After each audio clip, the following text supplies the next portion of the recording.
This guy kept getting punched in the mouth, but showed no reaction at all. He maintained a silent, emotionless posture. In this damn world, money is everything. The main character, Park Han-run, once had a glorious past, fighting alongside Kimchu, the leader of the notorious third-rate violent organization, Noose. Just when he thought he had won the fight, he was sued by the Noose gang. He lost the lawsuit due to manipulated evidence. As a result, to pay the settlement fee, his father had to sell the gym he had saved his whole life to build. Yet, his father didn't blame him at all. From then on, Park Han-run vowed never to fight again, realizing that without money, winning was the same as losing. Since then, he lived a submissive and humiliated life at school. However, because of this, some low-life scum took advantage of the situation and lorded over him. The most prominent was the self-proclaimed Director Choi. He became prosperous and used his money to torment the main character. This guy, though ugly, was rich and had many girls following him. In school, Director Choi feared nothing and no one.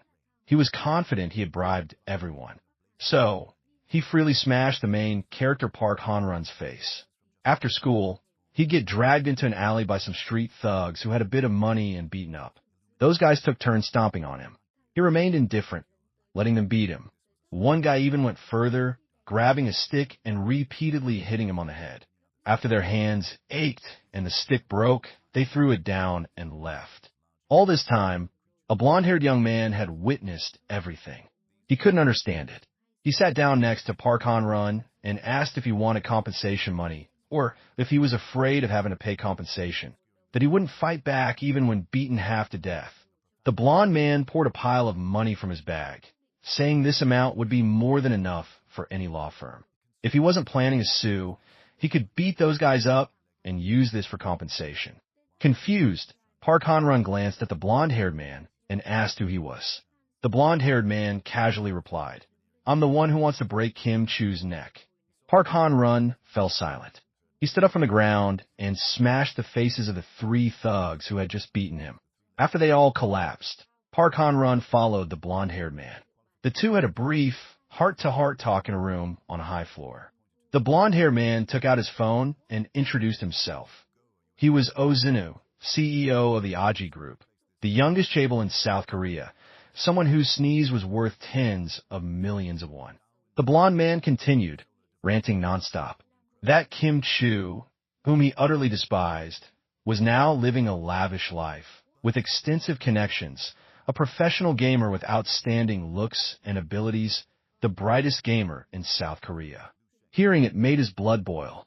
Now, that Kimchu was even gathering kids and playing mind games, making those who crossed him so fearful they became neurotic idiots.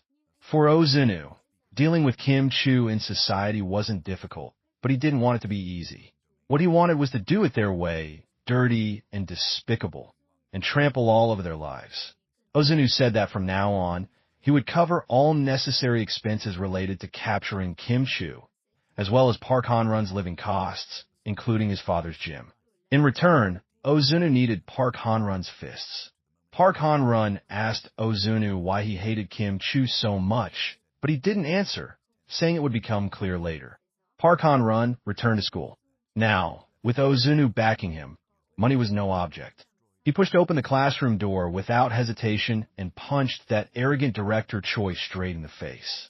Park Han-run realized that in this world, money is everything. Honor, relationships, quality of life. Money could buy it all. Money is God. Money is Buddha. Director Choi was beaten relentlessly by Park Han-run. Previously, he too was a seasoned fighter.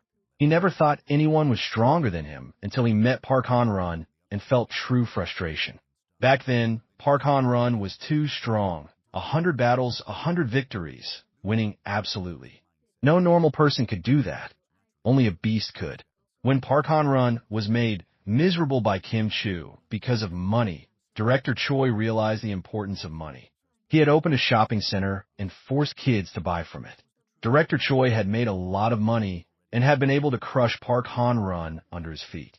Director Choi had risen to the top again. But how the hell was he now being beaten like a dog by Park Han-run, beaten so badly he couldn't even fight back, beaten so pathetically. All eyes were on him as if he were a punching bag. Damn, it was so embarrassing. He tried to call his fair-weather friends, but none of them dared to step up and help. Every single one of them played dumb and deaf. Director Choi continued to be beaten by Park Han-run. He had never felt so much pain. It was as if he was about to die. Director Choi propped himself up with his hands and tried to run out of the classroom. He couldn't accept it. For the past 2 years, Park Han-run had been nothing but a scarecrow, letting people walk all over him. Director Choi ran for his life to find Park Seo-woon, a meathead who would do anything for money. He told Park Seo-woon that if he could take down Park Han-run, he would pay him a solid $1 million. Park Seo-woon haggled for $2 million. Director Choi, though it pained him deeply, had to accept for his own safety. Park Seo-woon dropped his weights to the ground. He advanced towards Park Han-run, grinning, and explained that he needed a lot of money for his upcoming physical fitness test, so he had no choice. Park Han-run pulled out a wad of cash from his pocket, told him to take it and get lost. Since his physical test was coming up, he shouldn't do anything foolish. Park Seo-woon took the wad of cash, stepped aside, clearing the way, no longer interfering. Director Choi, terrified, yelped. He was thrown straight out of the classroom by Park Han-run, shattering the glass window. Just then, the principal walked by. He flew into a rage, questioning Park Han-run. He invited both of them into the staff room for a talk, literally, drink water. He berated Park Han-run, saying how he had been lenient and hadn't expelled him when he was a freshman, but this time he wouldn't let him off so easily. Director Choi, smugly, tilted his chin up and even gave Park Han-run the finger to mock him. Park Han-run paid no attention to the principal's words. He leaned forward and punched Director Choi in the face again. The principal, furious enough to see stars, tried to stop him but couldn't. Just then, someone else walked in. He told Park Han-run to stop. He introduced himself as Kim Byung-gon, a lawyer at KR Law, one of the top 3 largest law firms in South Korea. After the lawyer spoke with the principal, that principal cowered like a dog with its tail tucked, fawning over Park Han-soo, and then immediately expelled Director Choi Gi-chul. Park Han-soo then sat down to talk with Ozunu. He said dealing with that principal was too easy. He had a lot of dirt on the old man. A little threat was all it took for him to back down. Another matter was getting Director Choi Gi-chul into a juvenile detention center, which would make things more convenient later. And if Director Choi Gi-chul went to the detention center, that old principal would also go to jail for tax evasion and embezzling public funds. Then, Park Han-soo would be able to relax and enjoy himself after a long period of forbearance. But that was for later. Right now, Ozunu had another task for Park Han-soo. Director Choi Gi-chul, furious, slammed the table and chairs. He wouldn't let it go like this. The next day, Director Choi Gi-chul, dressed inconspicuously, went to a tenement area. He knocked on a door. The man inside opened it and invited him in. Inside, they were teaching a lesson to someone else. The leader was Hwang Do-chong, head of the BMO building thugs. The one being beaten, apparently also at Director Choi Gi-chul's behest, had his head swollen like a pig's. Hwang Do-chong ordered his underlings to clean up the scene and welcome their guest. Director Choi Gi-chul got straight to the point. He wanted to commission another job. He offered 10 million won. Hwang Do-chong's underlings' eyes lit up at the sight of the money. Hwang Do-chong smacked the underling on the head with a club, telling him to shut up. So embarrassing. After hearing Director Choi Gi-chul's request, Hwang Do-chong remarked, "Is this psycho high or something? Asking me to handle Park Han-soo for 10 million? That guy can't be dealt with normally." Director Choi Gi-chul corrected him. The advance was 10 million. If successful, he would pay double that as a bonus. Hwang Do-chong didn't hesitate anymore and sealed the deal. Ozunu entered his house, cheerfully greeting as usual. But in reality, no one was home. He had been monologuing with a photo on the table. The thought of it made him bitter. It had been 2 years since that day, and he could never forget. After sitting for a while, Ozunu stood up again. Perhaps he wouldn't come here for a while, as he would be very busy soon. As Ozunu stepped outside, his subordinate reported that director Choi Kyu-chul had made a move. Oh Jun-woo wasn't very surprised. He told his subordinate to proceed as he had instructed. At Park Han-soo's home, his father received a call offering him a job at a gym with a decent salary. He was overjoyed and rushed to show off to his son. Park Han-soo, however, wasn't surprised at all. He stood up and went out, saying he was going to train a bit. As he went down the stairs, he received a call from Oh Jun-woo, who informed him that director Choi Kyu-chul had hired some thugs to attack him. Park Han-soo wasn't worried in the slightest and told Oh Jun-woo not to bother calling because they were already there. Hwang Do-chong and his underlings, smirking arrogantly, greeted Park Han-soo. Before he could reply, from a distance, Hwang Do-chong's underlings drove a truck straight at Park Han-soo. Park Han-soo charged straight at the front of the truck, kicked the windshield, rolled over its roof, and fell to the ground, his head bleeding. Hwang Do-chong's underlings thought it was over, which scared the hell out of them. But things weren't that simple. Park Han-soo got up from the ground, glaring at Hwang Do-chong's group. You bastards, I'm pissed now. Park Han-soo, covered in blood, was a mess. Just then, some residents peeked out, watching and gossiping. Hwang Do-chong's group had to retreat into their vehicle, not forgetting to say, "See you later," to Park Han-soo before leaving. However, he didn't want to let it go like that. Park Han-soo, with flash-like speed, chased after the car. Hwang Do-chong's underlings in the car were still cocky, giving him the friendly middle finger. But their boasting didn't last 3 seconds. Park Han-soo was already charging, closing in on the car. He jumped and clung to the roof. The underlings in the car panicked. Park Han-soo punched through the car window, directly grabbing one by the collar and pulling him out of the car. The remaining underling, terrified, yelled to Hwang Do-chong, but Hwang Do-chong, unconcerned, told him to keep driving. The car disappeared.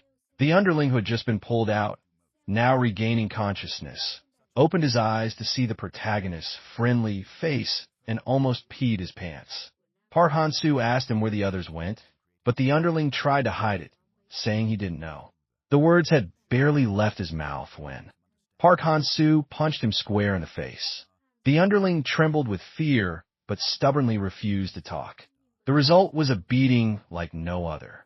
Meanwhile, Hwang Do-chong and his underlings returned to their base, partying and drinking. In contrast to Hwang Do-chong's group, director Choi Kyu-chul looked like he was at a funeral. Why are you so excited when you didn't even catch Park Han-soo? Even if you took the money up front, you still have to complete the job. More importantly, if Park Han-soo comes after us now, how are we going to fight him? Hwang Do-chong's men fell silent. Hwang Do-chong put his arm around director Choi Kyu-chul's shoulder, comforting him, telling him not to get angry over such trivial matters. He smashed a glass and, holding it to director Choi Kyu-chul's face, calmly explained, Slowly, the tater will cook. Why are you getting all worked up like a dog in heat? You can't use a chicken knife to slaughter a pig when trying to catch a tiger. At least for now, you can't catch Park Han-soo. Hwang Do-chong had already planned a beautiful scenario to eliminate both Park Han-soo and the Pungsan clan dogs. In a month or two, they would torture him until he was half dead. Then that would be the chance to kill Park Han-soo. While he was rambling, there was a sudden banging on the door. The iron door dented with one hit. It was hit again, and the dent deepened. Hwang Do-chong sent an underling to check. Peeking through the peephole, he saw Park Han-soo. The underling jumped in fright. The rest quickly scrambled to get their weapons. Hwang Do-chong, however, wasn't worried at all. He figured Park Han-soo couldn't break down the iron door, so he just ignored it. After a while, it became quiet outside. They thought Park Han-soo had left. But surprise, old lady. Who would have guessed the protagonist would enter through the balcony? He smashed the glass window and burst in. Hwang Do-chong froze. What the hell? This is the 3rd floor. How did he get up here? Park Han-soo, outnumbered, took down Hwang Do-chong's underlings with a few punches. Seeing this, director Choi Kyu-chul gritted his teeth in fury. Goodbye, cruel world. No wonder I had a bad feeling. He looked at Hwang Do-chong, but that guy didn't look scared at all. Director Choi Kyu-chul was sweating bullets, but still tried to console himself. This gang can easily deal with Park Dong-soo. they're definitely no small fry. To have survived until now, they must be something else. Those three guys Park Han-soo just took down must have been careless. If these guys fought properly, they'd probably be more than enough to handle Park Han-soo. Hwang Do-chong ordered his remaining underlings to advance and capture the protagonist. The underlings, armed, charged forward. Park Han-soo, agile, used acrobatic flips to dodge all their attacks, then grabbed one by the head and slammed him to the ground. Another one played dirty, grabbing Park Han-soo's arm tightly to immobilize him. A different thug seized the opportunity, swinging a bat straight at Park Han-soo's head. However, it was the bat that broke, not Park Han-soo's head. He turned, glared at the one who had just hit him, and then threw him straight out the window. The thug fell freely to the ground below. Just then, a motorcycle passed by and stopped. A beautiful girl got off. Hwang Do-chong's underling, who had just been thrown out the window, was severely injured and couldn't move. He vaguely saw the girl as if looking at heaven. The girl approached and asked him if Park Han-soo was upstairs. The underling, easily swayed by a pretty face, answered whatever she asked, confessing honestly. As soon as he finished speaking, the girl slammed her helmet onto his head with a thud, knocking him unconscious. The girl, sitting on her motorcycle, took out her phone and called Oh Jun-woo, informing him that Park Han-soo was going crazy and wrecking someone else's house. Oh Jun-woo asked where she was. The girl playfully delayed her answer, wondering aloud which of the two handbags she'd seen she should buy. Oh Jun-woo was speechless. He said he'd send her money. The girl immediately perked up and gave Oh Jun-woo the address. Inside, after an intense fight, director Choi Ki-chul had also been beaten until he had no teeth left. Hwang Do-chong had to admit defeat and apologize perfunctorily. He was still extremely arrogant. Park Han-soo hadn't touched him yet, so he figured Park Han-soo must need something from him. Park Han-soo approached Hwang Do-chong. I don't need a damn thing from you. He grabbed Hwang Do-chong by the throat and lifted him. I'm going to beat the living crap out of you. No begging. Hwang Do-chong, choked, tried to resist, swinging a bat at Park Han-soo's head. But Park Han-soo blocked it and threw Hwang Do-chong like a sack into the corner. Park Han-soo then pummeled his face relentlessly. At that moment, someone else stumbled in from outside, trembling, eyes shut tight, tears streaming down his face. He ran to grab Park Han-soo's arm, begging him to stop fighting. If you're going to fight, go fight outside. Why do you have to wreck my house? Living alone here without parents is hard enough. Then these damned gangsters come and take over my house and cause trouble. Now some madman comes here to destroy everything. The man cried bitterly. Just then, Oh Jun-woo also opened the iron door and entered the house, which looked no different than a dump. The homeowner, trembling, pointed at Oh Jun-woo and asked who he was, and if he was also there to wreck the house further. Oh Jun-woo introduced himself as the chairman of the OGJ group. He took out a stack of checks from his pocket, saying he would compensate the homeowner 5 times the amount to repair the entire place. The homeowner joyfully accepted. Hwang Do-chong, beaten black and blue, lay in a corner. His eyes were wide open. He couldn't believe how monstrous Park Han-soo could be. How can a normal person be so strong? He had lost from the very beginning. Seizing an opportunity, Hwang Do-chong stood up, headed for the balcony, intending to escape. He jumped straight down from the balcony, but who would have thought, before his feet even touched the ground, Park Han-soo had grabbed his shirt, holding him back. Park Han-soo looked at him with murderous eyes. I'm not done with you yet, you pig. Hwang Do-chong was sweating profusely. If he got pulled back up now, he was done for. He pulled out a knife and stabbed upwards, but just then, Park Han-soo let go. Hwang Do-chong thought he was saved, who knew he would fall freely to the ground. Hwang Do-chong was severely injured. He struggled to his feet and dragged himself away, step by step. Oh Jun-woo remarked, that guy's resilience is really something. One of Hwang Do-chong's underlings behind him burst out laughing like a maniac. They're just cheap hunting dogs. Hwang Do-chong isn't even the final boss. His father is director Hwang Harian of PG Hagen Company. He has nothing but money. The underling thought Park Han-soo's group was doomed. Ojun-woo, however, wasn't worried at all. "Oh, I'm so scared," he said sarcastically. Hwang Du-chong dragged his battered body home. He went inside and met his father, Hwang Harian, the director of PG Hagen Company. Seeing his son beaten to a pulp, he hurriedly asked what happened. Hwang Du-chong, trembling with rage, asked his father to help him deal with those two bastards. His father patted his shoulder and asked for the reason. Hwang Du-chong replied that he had been beaten up by a few guys and couldn't fight back, so he came to his father. His father, satisfied, praised him, saying he had matured a lot since running away from home. He advised his son that running home to tattle in this state wasn't reliable. He told Hwang Du-chong to lift his head. He stared intently at him and taught him his first life lesson. When you need help from others, if there's any sign of weakness or insincerity, they won't help you. Only when you've truly decided to risk everything, then come back here. Hwang Du-chong wiped the blood from his face. He looked at his father with extreme seriousness, determined to kill at all costs. His father was pleased. "That's my son."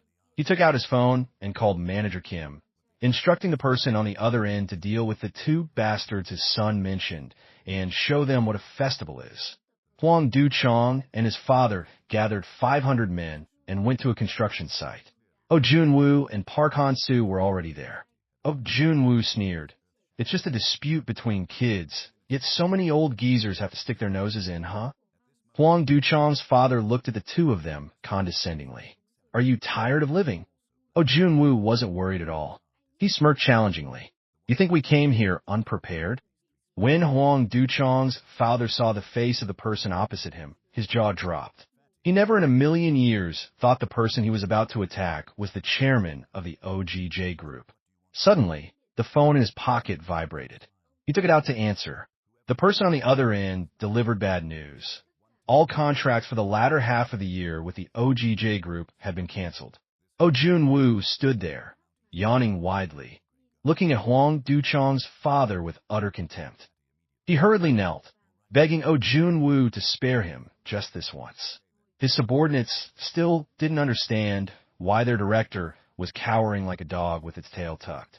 Hwang Du-chong's father yelled at them to shut up, then turned back to fawning over Ojun-woo.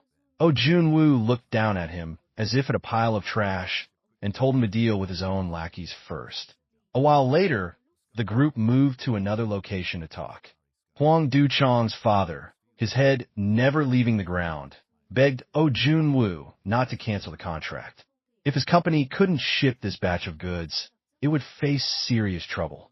Ojun-woo sat with his legs crossed on a chair, feigning contemplation. He said he didn't want to do this either, but he had to maintain his company's image. How could he partner with the company of a gangster's father? Hwang Du-chong's father promised to send his son abroad and ensure he would never return to South Korea. When Hwang Du-chong opened his mouth to argue, his father punched him repeatedly, telling him to shut up. Ojun-woo burst out laughing, pleased. He told the father to stop hitting Hwang Du-chong. Sending him abroad wouldn't do any good anyway. Ojun-woo said he had a more effective method of discipline. If Hwang Du-chong's father followed it, perhaps he wouldn't cancel the contract. Hwang Du-chong's father, as if clutching a lifeline, promised to do anything. Ojun-woo stated that he had spent 50 million won because of Hwang Du-chong. Although that amount was nothing to him, it wasn't small for others. He wanted Hwang Du-chong to work and pay him back that amount himself. Hwang Du-chong's father was stunned. How could his son earn 50 million won on his own? Ojun-woo didn't budge, insisting that Hwang Du-chong had to earn the money, or it was goodbye, cruel world. Hwang Du-chong muttered, damn it, but could do nothing. The next day, he was forced onto a fishing boat to work tirelessly. Park Han-soo remarked that Ojun-woo was truly ruthless. Ojun-woo reminded him to avoid getting involved in money-related troubles from now on and also not to get injured. Park Han-soo confidently said he wasn't injured. As soon as the words left his mouth, the beautiful girl from yesterday pointed straight at a bruise on the back of Park Han-soo's neck. Ojun-woo told him to get acquainted with the girl. From now on, they would work together to take down Nexus. The girl was Cho Seo Han, with 570,000 followers on Instagram. Her job was to provide information. Cho Seo Han sat down on a chair next to Park Han-soo. She thought he was like some drug-addicted gangster, but looking at him like this, he was quite handsome. Ojun-woo reminded Choi Seo-han to work seriously and not talk nonsense. Choi Seo-han defiantly gave him the middle finger. Anyway, she preferred drug-addicted gangster types over handsome guys. She leaned back in her chair, ignoring Ojun-woo's complaints, and asked why he had called her here. Ojun-woo tried to calm himself. He sat down in the chair opposite them. The purpose of calling her here was to discuss future plans. Choi Seo-han twirled her hair. Didn't we agree that Park Han-soo would just beat them all up? What other plans are there? Such a headache. Ojun-woo threw a file onto the table. Nexus's scale is not as small as we thought. Park Han-soo alone can't handle them all. So, I'm thinking of forming a team of people with fighting abilities. I've already targeted some potential candidates currently studying at Donghae High School who are involved with Nexus. Hearing the name, Park Han-soo immediately thought of Kim Dong-han. Before, when he fought Nexus, Kim Dong-han was one of those who fought alongside him until the very end. After that fight, Kim Dong-han suffered a leg injury. He couldn't even walk properly. But even so, they still needed Kim Dong-han. Park Han-soo's expression tensed. In times like these, one had to be impartial. At Donghae High School, a group of gangsters was holding a roundtable meeting. They were discussing Director Choi Gyu-cheol's impending transfer to a reformatory. This would be quite troublesome because once there, Director Choi Gyu-cheol would be forced to confess everything. If so, it would be very difficult to collect money in the future. After some discussion, they concluded that the mastermind behind Director Choi Gyu-cheol's imprisonment was Park Han-soo, the one known as the #1 student at Donghae High School. Min Ki-chun scowled upon hearing this. Just then, a student burst in, announcing the shocking news. Park Han-soo was transferring to their school. The big boss tapped his fingers rhythmically on the table. He smirked. What a surprise, damn it. Park Han-soo entered the classroom and introduced himself. Right away, he declared he was here to beat up everyone at Donghae. The teacher seemed no stranger to this situation. He laughed and told Park Han-soo to sit in the empty seat at the back. The ruffians at the back of the class, hearing this, silently held a grudge against Park Han-soo. He went to the empty seat and sat down. The guy next to him was Ju-min, ranked 12th at Donghae. This guy seemed very arrogant. Even though his boss, the top student at the school, told him not to mess with Park Han-soo, he didn't want to listen. He wanted to fight Park Han-soo right now. Ju-min continued to babble. He had just transferred here last year and didn't know much about Park Han-soo, but he had heard of his reputation. He just wanted to see for himself if Park Han-soo was as rumored. He asked if Park Han-soo wanted to ignore the class and fight right here. Park Han-soo glanced at Ju-min and didn't bother to answer. The other guy, ignored, was furious. He raised his hand and slapped Park Han-soo across the face. Park Han-soo elbowed the guy in the face, knocking him to the ground. He told him to shut up so he could sleep, then slumped onto the desk. Choi Seo-han and Oh Jun-woo were sitting outside the school. She looked at her phone. Thinking it over, she still felt they shouldn't recruit Kim Dong-han. There are other talented, ordinary people. Why choose him? Is it because he broke his leg, so you feel guilty, or because he's Park Han-soo's friend? Oh Jun-woo smiled, then swung a baseball bat, sending a ball flying. The first thing that comes to everyone's mind when they hear the name Kim Dong-han is stubbornness. Although he's just a weak kid, he still stubbornly fought back against Nexus without giving up. But as they say, anything too hard will break. However, I still have faith in Kim Dong-han. For those who have experienced injuries like him, perhaps they won't be as tough as before. But iron, when sharpened, becomes a needle. Park Han-soo walked around the school. A group of gangsters stared at him. He had also noticed their movements.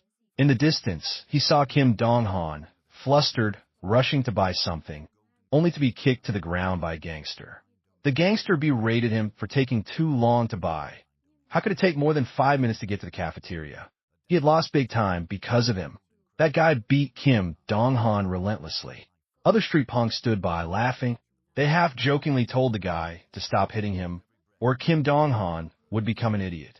The gangster didn't listen. He continued to punch Kim Dong-han black and blue. Park Han-soo slowly approached. Cho Seo Han, eating chips, vaguely understood why Oh Jun-woo wanted to recruit Kim Dong-han. But she thought Park Han-soo wasn't someone who would cooperate easily.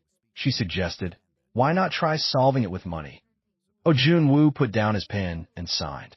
If everything could be solved with money, it would have been easy. Before, when Kim Dong-han fought Nexus, it was simply because Park Han-soo fought. Others would find this ridiculous. Kim Dong-han fought for others to the point of breaking his leg. But the Kim Dong-han I investigated is the type of person who will stand by his friends. However much his friend is hurt, he considers himself hurt just as much. What a wonderful friendship. Kim Dong-han flicked a lighter, trying to light a cigarette, but it wouldn't light. Frustrated, he cursed and threw the lighter away. The lighter landed at Park Han-soo's feet. Kim Dong-han, seeing a familiar face, didn't react much. Lately, he had heard that Park Han-soo had come here to smash this shitty place. But he didn't think Park Han-soo could do it. Nexus was much more powerful now than before. Park Han-soo couldn't fight their numbers and capital. Kim Dong-han stood up from his seat. He bitterly admitted, "We've already lost. Everything is over." Park Han-soo clenched his fists, firm as a nail. "This time, we will win." But Kim Dong-han had no faith left. He said if he had known he would lose like this, he wouldn't have fought them in the first place. And, thanks to Park Han-soo, he was now a cripple. Park Han-soo clenched his fists. He didn't try to persuade Kim Dong-han anymore. He would prove it with actions. The scene of the two old friends talking was all caught by the school's top dog. He ordered his underlings to prepare to crush Park Han-soo. Kim Dong-han went to see the doctor for a regular checkup. The doctor advised him to try hard and be hopeful. Though it was very difficult, if he kept delaying like this, it wouldn't be good. The doctor advised him to quickly complete the hospital admission procedures for surgery. Even though he knew it was hard to afford the hospital fees, if he left it like this, that leg would become even harder to treat. Kim Dong-han declined to comment. He thanked the doctor and left. It was raining outside. He walked without an umbrella or hat. The school's top dog approached him, asking about his chances of surgery and recovery. Kim Dong-han didn't want to answer. They weren't close friends. The school's top dog, Min Ki-chun, leaned close to his ear, asking about what. He saw him talking to Park Han-soo about that afternoon. He wanted to know what he had said. Min Ki-chun challenged Kim Dong-han to a solo fight if his leg had recovered. Kim Dong-han didn't even spare Min Ki-chun a glance. If he hadn't injured his leg, Min Ki-chun wouldn't be fit to stand beside him. Min Ki-chun, seeing that talking didn't seem to work, furiously punched Kim Dong-han in the stomach. Kim Dong-han fell to the ground. Min Ki-chun looked down from above, uttering insults. He warned him to stay put and not meddle in other people's business. Remember how Park Han-soo had to kneel and beg for mercy before? Don't be foolish and trust him. The painful lesson is still there. Min Ki-chun looked at Kim Dong-han contemptuously. Look at your own crippled leg. Where did it come from? Isn't it from that wonderful brotherhood? Kim Dong-han refused to lose to a scumbag like Min Ki-chun, who had betrayed his brothers and Park Han-soo to join those Nexus bastards. Don't act so noble. Min Ki-chun didn't think so. A person has to think for themselves. Whichever side is stronger, you follow. What's the crime in that? He mocked Kim Dong-han for being foolish, wholeheartedly devoted to his brothers and friends, and getting nothing in return. After Min Ki-chun had said his piece, he left. Kim Dong-han, furious but unable to speak, could only sit silently in the rain, clenching his pants. The next day it was still raining. The school loudspeaker blared Min Ki-chun's announcement. He recounted Park Han-soo's confrontation with Nexus 2 years ago. Now he's here. No matter how you look at it, he's no different from a failure. Min Ki-chun issued a declaration of war and a threat to Park Han-soo, signaling the start of a battle. Min Ki-chun's underlings, after hearing the morning broadcast, stood up, stretched, and then went off in groups to hunt down Park Han-soo. One by one, they filed into Park Han-soo's classroom, but were mercilessly trampled and thrown out the window by him. Soon, a crowd lay scattered. Park Han-soo spat. Let's see who's the one to be taken down. Other thugs rushed forward simultaneously, trying to overwhelm him with numbers, but Park Han-soo knocked them down one by one. One by one, they fell, lying scattered in the hallway. Meanwhile, Kim Dong-han sat silently alone in the classroom, his face full of contemplation. Outside, Park Han-soo was still actively fighting. One by one, they charged, and he threw them away like rotten meat. They still relied on their numbers, charging forward. One group held Park Han-soo while another attacked him. Park Han-soo gritted his teeth, tensed his abs and glutes, escaped their clutches, and then punched them black and blue. He continuously took down groups of them, leaving them sprawled on the hallway floor. One group after another. Park Han-soo was showing signs of fatigue, but even more gangsters swarmed in. Above, below, left, right, people were everywhere. Kim Dong-han watched the stream of people hurriedly passing by. He sighed. Park Han-soo was truly a fool. Now, everything was over. There was no future. Cho Seo Han entered from outside the door. She approached Kim Dong-han, introduced herself as Park Han-soo's colleague, and sat down in the chair opposite him, talking about Park Han-soo. I knew that sooner or later, the entire Dong-hae High School would gang up on Park Han-soo. If I were in that situation, I would run away immediately. But Park Han-soo is different.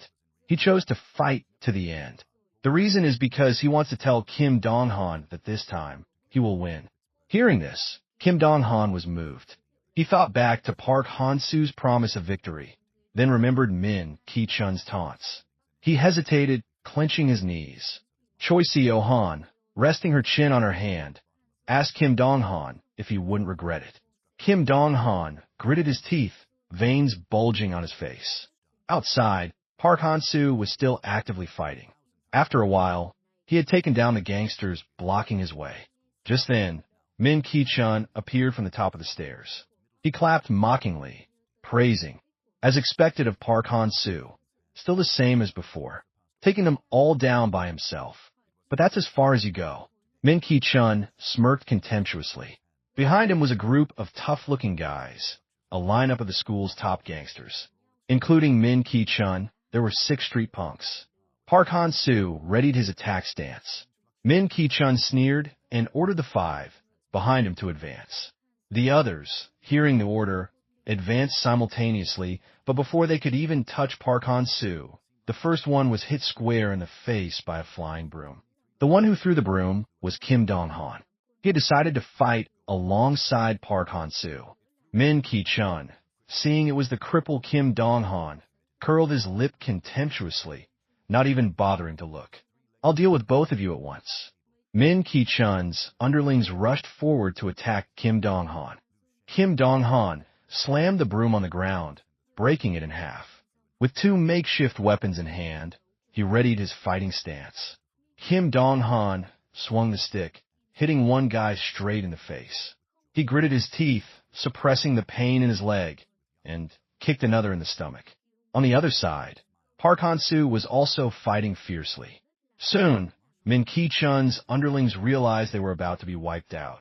Park Han-soo and Kim Dong-han stood shoulder to shoulder. Kim Dong-han quietly apologized to the protagonist.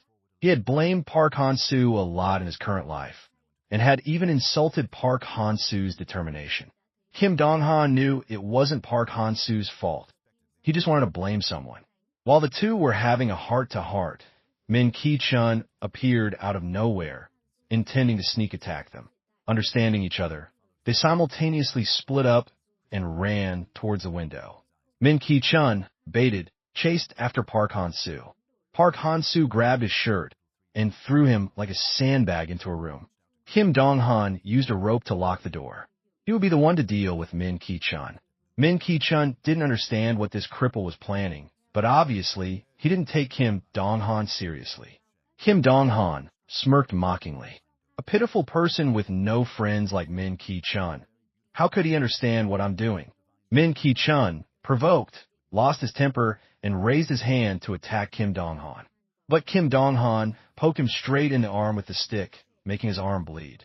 Kim Dong-han swung the stick again towards Min Ki-chun. That guy wasn't a pushover either.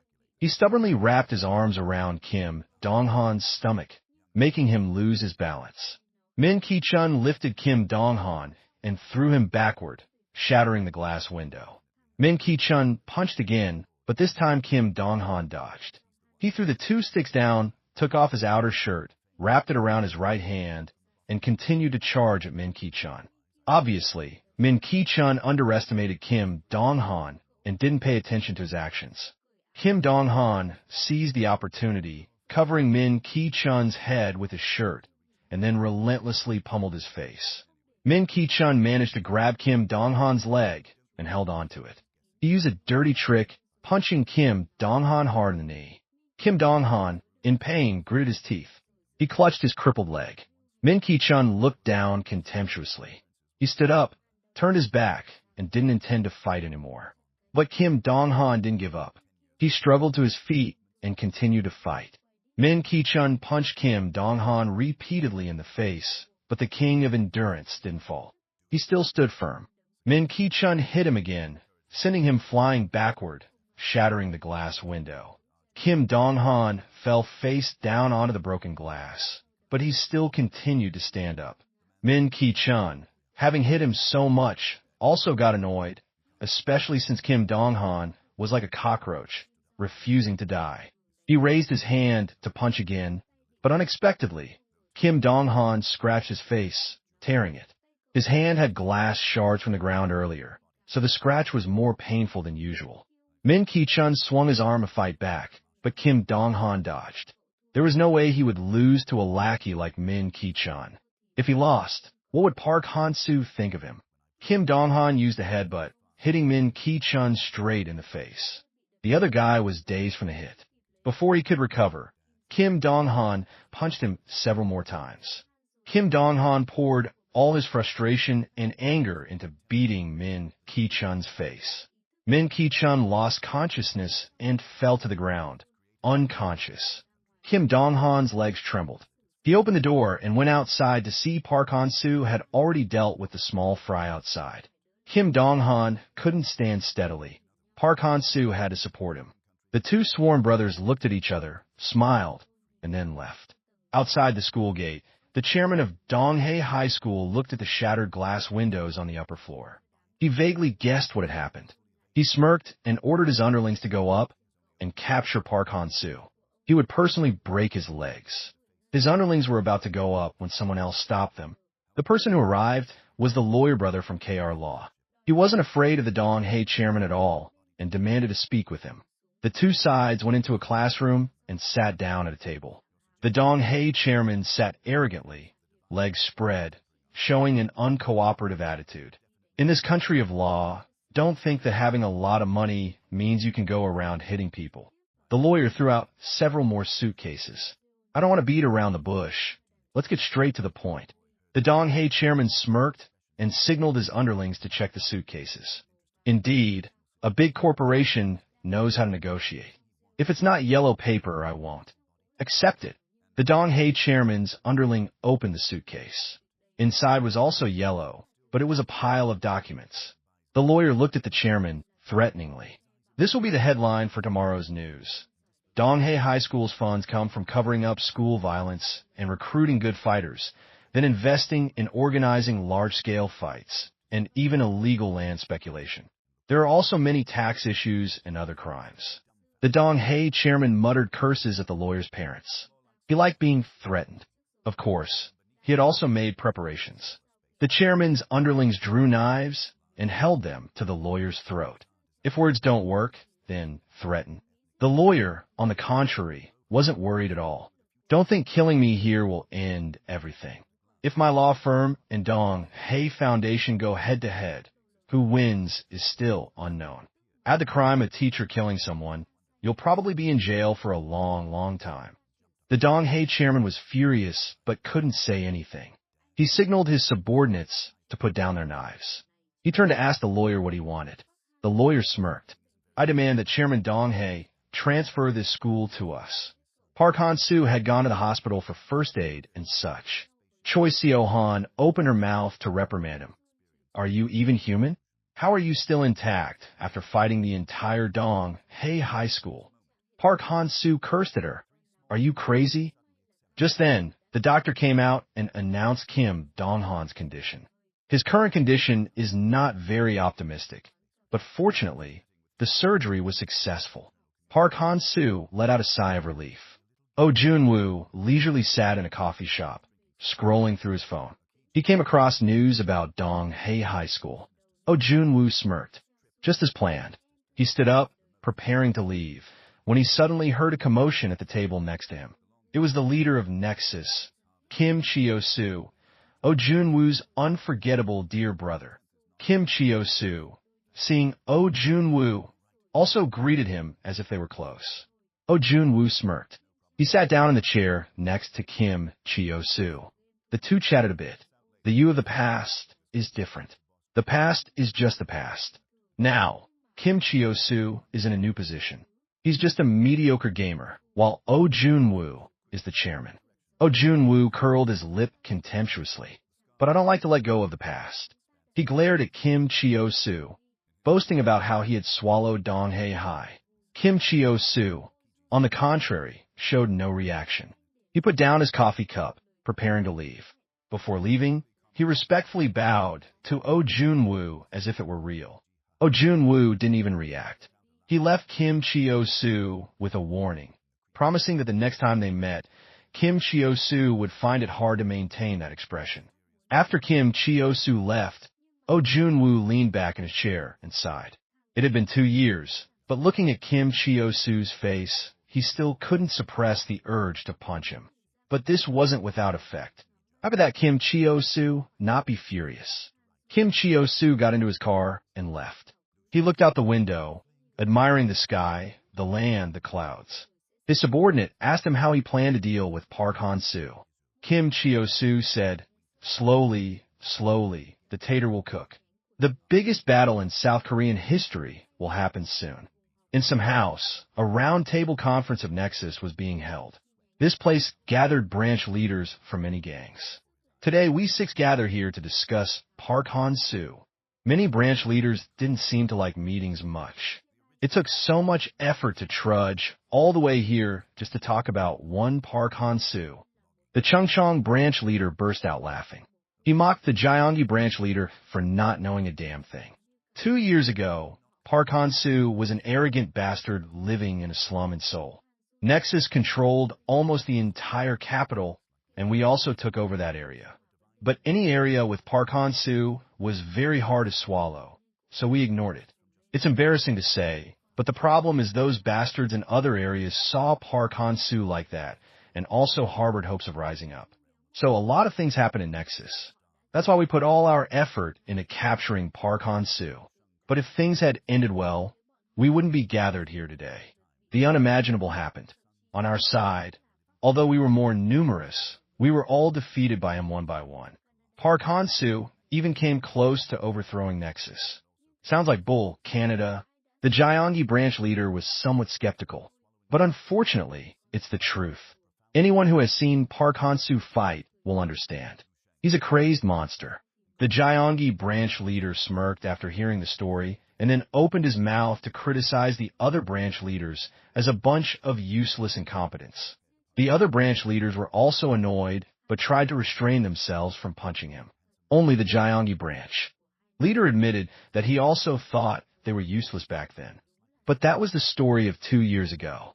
Nexus now, compared to Park Han-soo, is like comparing an earthworm to the sky. There's no need to worry so much.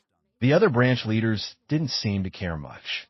Only the Inchan branch leader, who had been silent all this time, had veins popping on his forehead. He seemed extremely furious. Just then, the leader of Nexus, Kim Cho Seo, cheerfully walked in, greeting everyone. He sat down, didn't beat around the bush, and got straight to the main point. Park Han-soo has declared war. It's probably going to happen soon, so we also need to act. Although I've decided to declare war, it's still better to meet and talk directly. So I called everyone here. The Gyeonggi branch leader had an opinion. Being careful is good, but going as far as war is a bit much. I just heard that a school was on the news, so I don't think making such a fuss is a good idea. Kim Cho Seo, hearing this, sneered, making the Gyeonggi branch leader's hair stand on end, too scared to say anything.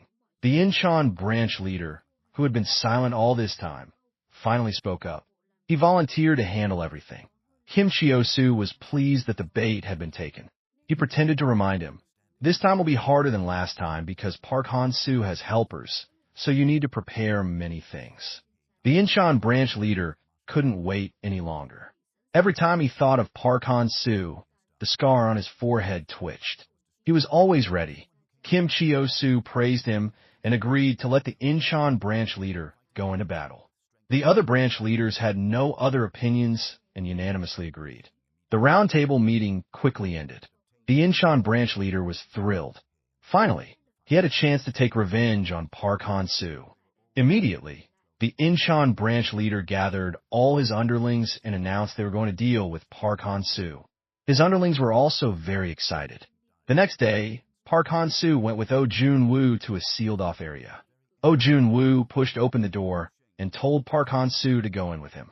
Today, he would tell him a little about himself, like how much money he had earned and how, and why he hated Kimchu so much. The two went inside the house and sat opposite each other at the dining table in the kitchen. Oh Jun-woo seriously shared, "First thing, the money I'm using isn't mine. It belongs to the owner of this house we're sitting in. About 2 years ago, I was still a student like everyone else. I had a very close friend, like a brother, but we also argued a lot. The next day, it was like nothing had happened. It was a wonderful friendship. My best friend was very passionate about stocks. He researched a lot of things on his own. But after Park Han-soo lost to Nexus, because of that incident, all the leaders in that area changed personnel. I was also beaten to a pulp. After Nexus took power, they caused trouble with anyone they didn't like. Any organization, they disbanded. But with my personality, I wouldn't let those bastards be, and neither would my best friend. The two of us joined forces and stood up to resist.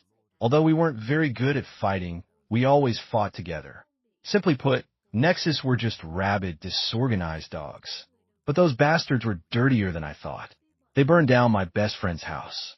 I was so angry I confronted them, but they didn't even pay attention and insulted my friend. At that time, I rose up and fought, but I couldn't win. I was beaten half to death by them. I blamed myself. Just because of my weakness, my best friend died. From then on, Oh Jun-woo swore to fight against Nexus. I would do anything to wipe them out. Oh Jun-woo had erased all traces of himself, as if he had never existed. I decided to try using my friend's stock platform, but when I opened it, what surprised me was that the money in it automatically increased. Oh Jun-woo felt a mix of sadness and joy. Many emotions quickly flashed through him. If my best friend were still alive now, how happy he would be. But now I don't know who to share this joy with. At that time, Oh Jun-woo thought the reason he had to keep living was to use that money to take revenge on Kimchu. I will use all the money I earned to do that. Park Han-soo didn't understand why Oh Jun-woo was telling him this. Oh Jun-woo's reason was simple. I want you to know everything, so you'll be determined to overthrow Nexus. Oh Jun-woo sat in the car, talking on the phone with Cho Seo Han. He said he had told her everything. Cho Seo Han seemed to know everything already. She reminded him that their next target was Inchan. You need to be careful with those uneducated thugs. Think carefully before you act. Oh Jun-woo glanced around. He sneered. If those uneducated thugs knew better, they wouldn't be acting like this in the middle of the road. Before he could hang up, a group of motorcycles closed in on Oh Jun-woo's car, splattering paint on it. Oh Jun-woo's driver told him to hold on tight, and then started swerving recklessly. On the other end of the line, Cho Seo Han anxiously yelled into the phone, asking what was happening, but no one answered. Oh Jun-woo had lost consciousness. The Inchan branch leader picked up his phone and flirtatiously tried to woo Cho Seo Han. The Inchan branch leader and his underlings had captured Oh Jun-woo. He spoke into the phone, telling Cho Seo Han to relay a message to Park Han-soo. He would be waiting at JG Inchan. After saying that, the guy threw the phone away, got on his bike, and sped off. Cho Seo Han called repeatedly, but got no answer. Angrily, she hung up. Park Han-soo walked back leisurely, constantly thinking about his previous conversation with Oh Jun-woo. He was even more determined not to give up. As he was walking, Cho Seo Han sped up on her bike telling him to get on quickly, and briefly announced, "Those bastards in Inchan kidnapped Ozunu." Ozunu vaguely regained consciousness. He looked around to see where he was. A fat guy came up to him, intending to knock him out again. Ozunu recognized this fat guy. It was Banjun, number 2 in Inchan. He quickly deduced that the scarred-faced guy over there was the Inchan branch leader, Insu. Ozunu burst out laughing like a madman. He crossed his legs and cursed the Inchan gang for being so stupid. "What were you thinking, taking the chairman of a large corporation like me hostage? What a suicidal idea." Ozunu started provoking the Inchan gang. "I heard the Inchan gang is famously the weakest. Didn't you kneel before Park Han-soo 2 years ago to apologize? A bunch of useless fools." Ozunu spoke with extreme confidence, showing no fear. The fat guy was about to punch him in the face when the Inchan branch leader stopped him. He approached Ozunu. He tried to justify himself, saying that his kneeling was just him alone, not Inchan. Ozunu smirked contemptuously. "Inchan must be sad." Inchan was the older brother of the current Inchan branch leader. Back then, because of his brother, he had to kneel and apologize to Park Han-soo. The fat guy was so angry he grabbed Ozunu's collar, intending to beat him up, when suddenly an underling ran in from outside, announcing that Park Han-soo had arrived. The Inchan branch leader reminded the fat guy not to waste his strength because they were about to fight. The fat guy, panting with anger, picked up Ozunu's chair and threw it straight at the wall, then stormed out. Ozunu and his chair toppled over. He sighed, remarking how strong that fat guy was. The branch leader walked past Ozunu, telling him to wash his eyes and look carefully. The Inchan of today is different. Outside, Cho Seo Han and Park Han-soo rode on a motorcycle, swerving to dodge their pursuers. After riding for a while, they saw no sign of the chasers. Looking around, they had arrived. The Inchan gang was already waiting. Leading them was the fat guy. The fat guy called out, asking the two to go inside with him. "This isn't the place to fight yet. The battle in Inchan will start in a bit." The two followed the fat guy inside. Cho Seo Han chattered endlessly.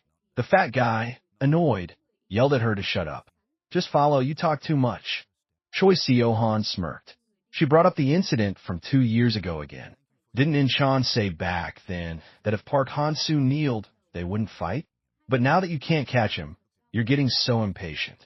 Just like those bastards. The fat guy was so angry veins popped on his forehead. He glared murderously at Choi Seo-han, intending to hit her. Park Han-soo stood in front of her, saying Choi Seo-han was right. The fat guy couldn't take it anymore. He clenched his fist, raised his hand, and started the fight right there, not waiting until they reached the branch leader. The fat guy was an elite child who surpassed normal perception for birth. After puberty, he was 217 centimeters tall and weighed 243 kilograms, nicknamed Pork on the Hoof. But this was the first time since birth that the fat guy had flown by being kicked into the sky by Park Han-soo, then rolling on the ground. The fat guy lay still, not making sound. Park Han-soo strode confidently inside.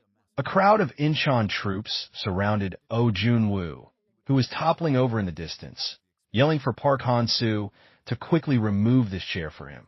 His legs were tired. The Inchan branch leader took off his outer jacket. He told his underlings to stand still and let him solo. Park Han-soo thought for a moment and then recognized the guy in front of him. It was Manwoo's younger brother, who had kneeled and begged him a few years ago. The Inchan branch leader, furious, made a lightning-fast jab at Park Han-soo's shoulder, but he showed no reaction. The Inchan branch leader got into a fighting stance. His movements were very fast, but not so fast that Park Han-soo couldn't avoid them. He calmly dodged, but unexpectedly, the other guy punched him in the face. Today, the Inchan branch leader's determination was immense. He would repay the grudge from 2 years ago today. He swung his arm to attack Park Han-soo, but he dodged. After dodging for a while, the Inchan branch leader landed another hit on Park Han-soo's face, forcing him to retreat a step. The Inchan branch leader approached Park Han-soo with an extremely arrogant posture. "Get up and fight again. After kneeling before Park Han-soo in Inchan, the branch leader hadn't rested for a second. To be precise, he was so ashamed that he couldn't stop training. Inchan was once proud of having the strongest fists in the country, but it was truly shameful to kneel before Park Han-soo without even fighting. Even though he was praised as a genius boxer, he was still nothing compared to Park Han-soo. After that, the Inchan branch leader gave up boxing because what he needed to do wasn't boxing, but fighting. He then went around causing trouble and fighting for 2 years. He had destroyed 27 schools, smashed 13 gyms, and caused 4 organizations to disband. He had grown stronger based on countless real battles, all for the goal of taking revenge on Park Han-soo. But what the hell was happening now? If Park Han-soo was this weak, the shame Inchan had suffered because of him would only make Inchan seem even more pathetic. Park Han-soo was relentlessly beaten by the Inchan branch leader. Ozunu and Cho Seo Han stood outside, assessing the situation. Before Ozunu recruited Park Han-soo, he had investigated him and discovered a surprising truth. Although Park Han-soo was the son of a gym manager, apart from physical training, he had never learned any martial arts. Physical strength, senses, and innate adaptability. With just these things, he had messed up Nexus. After grasping the opponent's tricks, Park Han-soo would turn the tables. The problem was that the Inchan branch leader, Insu, also understood this, so he constantly changed his attack methods. The injuries Insu inflicted while wearing gloves were different from the injuries caused by bare fists. A boxer's bare fist was enough to tear human flesh. Insu had taken advantage of this point to prepare for the next round. He was trying to inflict more damage on Park Han-soo. On the other side, Park Han-soo continued to be at a disadvantage. Insu punched a black and blue. Park Han-soo suddenly wrapped his arms around Insu's waist. He gained momentum and pushed backward. Insu was also surprised by Park Han-soo's insane strength. The weight he was pushing onto him, and all the injuries he had inflicted, yet Park Han-soo still had the strength to push him like that. Insu smirked. If this continued, he would be pushed against the wall. But that was if he only used boxing. But he was also a street fighter. Insu kneed Park Han-soo in the stomach and then threw him to the ground behind him. Insu stood up again and got into a stance. This is only round 1. He knew Park Han-soo wouldn't be knocked down with just that, but his eye was bleeding. That blood would gradually obscure his vision. He would gradually lose his balance. Now, Insu rushed forward, throwing a punch at Park Han-soo, but this time he dodged. Ozunu, standing outside, laughed delightedly. That's it. Insu had been outmaneuvered, punched square in the face. Insu couldn't believe Park Han-soo had just dodged his punch. Insu was punched several more times consecutively. He was gradually pushed back. Insu was the fastest among the strongest, but Park Han-soo was a monster among monsters. Although Park Han-soo's speed was completely different from Insu's, his body had begun to get used to it. He could fight freely and switch to boxing, closing the distance and matching Insu's speed. Insu quickly realized that every time he attacked, Park Han-soo could grasp the distance very accurately.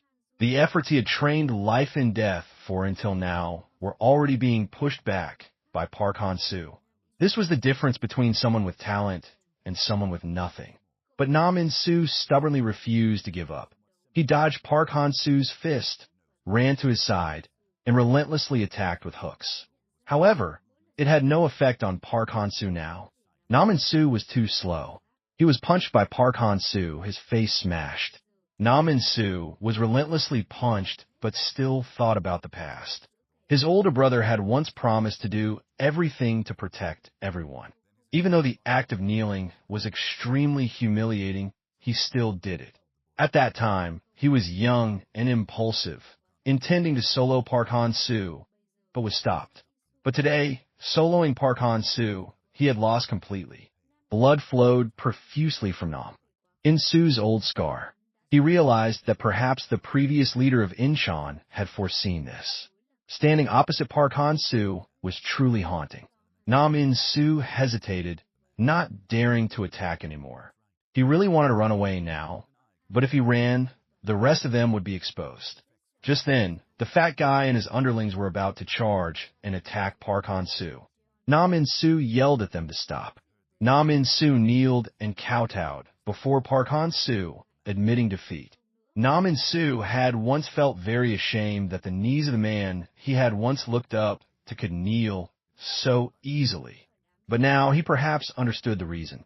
The previous leader of Inchan felt ashamed, lonely. No one understood the weight of these two knees. It wasn't Park Han-soo who looked down on Man-woo's knees, but it was them who looked down on him. The fat guy and the underlings relentlessly told Nam In-soo to stand up, not to give up. Ozunu came over to mediate. He explained to these pig-brain people that Nam In-soo was doing this for everyone. Don't think that killing Park Han-soo means you've won. In a fight, whoever protects more things wins. Ozunu approached, telling Nam In-soo to lift his head. He spat on his own fist and then punched Nam In-soo on the head. Done. Ozunu stood up, waved his hand. That punch was revenge for kidnapping me. With a glance, Ozunu also knew that Nam In-soo was trying to endure the things he was trying to discard. And in this Inchan, Nexus owed a lot. Everyone had their own families. To solve those problems, he had come to Inchan. I've already paid off all the money this Inchan gang still owes Nexus. The Inchan gang, hearing this, was stunned like statues. Only when Ozunu got in his car did they ask him why he paid that money. Ozunu never did anything for free. He told the Inchan gang to check their messages. The Technical Academy had also sent messages. He had also paid off all their tuition fees. Tell them to study well there, and then work like dogs to pay me back. Ozunu knew that the Inchan gang was currently directly earning money and contributing to Nexus. He heard they could do everything from delivery to construction. Every time he saw them struggling but still trying, he thought of helping them. Nam In-soo gritted his teeth. He and his underlings bowed their heads, thanking Ozunu. Thanks to him, he could live. He would definitely repay this kindness to Ozunu. Ojunu's group and Park Han-soo got into the car and left. Nam In-soo turned back to his underlings, bowed his head, and apologized for shaming them. He gritted his teeth and made a decision. From now on, he would withdraw from Nexus and live so as not to be ashamed anymore. His subordinates bowed and agreed. The next day, everyone gathered again in Ojunu's room. Cho Seo Han chuckled, unable to close her mouth. She had just received 40 million won that Ozunu transferred and sat there admiring it. I wish those Inchan guys would kidnap Ozunu every day so I could have this much money, huh? Ozunu was annoyed, but he was already too used to this. Cho Seo Han turned to Park Han-soo again, inviting him to go shopping with her on the weekend. Cho Seo Han and Ozunu took Park Han-soo shopping. He was made to try on one outfit after another. Cho Seo Han looked at the flamboyant clothes he wore and laughed as if it were harvest season. She relentlessly took photos. Park Han-soo's face was as black as the bottom of a pot. Ozunu told Cho Seo Han to stop messing around. He had been patient all this time. Cho Seo Han sighed, having to give up her fun. She found a simpler outfit for him on the rack. After Park Han-soo changed, he looked completely different, handsome and bright, making Cho Seo Han blush, her heart pounding. She turned to the clothes rack to find more similar styles to buy. While she was looking for clothes, some foreigners stood in the distance, judging her. They chattered in English. They recognized Cho Seo Han as the super hot beauty on Instagram. Then they looked at the two people with her, Ozunu and Park Han-soo, obviously not taking them seriously. They discussed a plan to play a prank on Cho Seo Han. The blonde guy took the lead, approaching her to get acquainted. He said a few seductive Korean phrases, immediately inviting her to hang out. Cho Seo Han, not one to be trifled with, had a bad expression and a defiant attitude, asking them what they wanted. The blonde guy became even more interested. He casually put his arm around Cho Seo Han's shoulder, continuing to hit on her. Cho Seo Han let out a sigh. Without hesitation, she raised her hand and slapped the blonde guy several times. How dare you put your dirty hands on me? Don't think I didn't know you guys were discussing me from afar. Cho Seo Han showed the blonde guy no mercy and directly ordered him to shoo the dog. The blonde guy was furious. He was so angry. He started speaking English, raising his fist towards Choi Seo Han. However, he was punched by Park Han-soo, his face contorted, nose bleeding profusely as he flew back. The remaining black guy, seeing his friend beaten, also rushed forward for revenge. However, he couldn't land a punch and only ended up harming his arm, which suffered the same fate as his friends. Ozunu, seeing this scene, suddenly felt a headache. Although angry, he tried to hold back and said nothing more. At the Nexus amusement park, in the bustling Sikbo Casino, the branch leader and head of the amusement park, Choi Tae-soo, was shuffling cards while chatting. Nam In-soo and the Inchan thugs withdrawing isn't surprising. Anyway, I didn't expect much from them. But that Oh Jun-woo is something else. I can't believe he paid off all of Inchan's debts. Meanwhile, at the shopping mall, the foreigners from earlier were relentlessly crying and begging for forgiveness. But Park Han-soo turned a blind eye. Although they were speaking Korean, he pretended not to understand and continued to beat them. Choi Seo Han stood aside, eating popcorn and cheering enthusiastically. Suddenly, a store employee rushed over to intervene. She reminded Park Han-soo not to do that in the store. "Stop, or I'll call the police." The employee, seeing the mess, also broke out in a sweat. This way, the store would have to ask for compensation. Choi Tae-soo placed a card down. Sitting opposite him was a girl with disheveled hair, extremely tense. Choi Tae-soo leisurely hung up the phone and then returned to playing cards.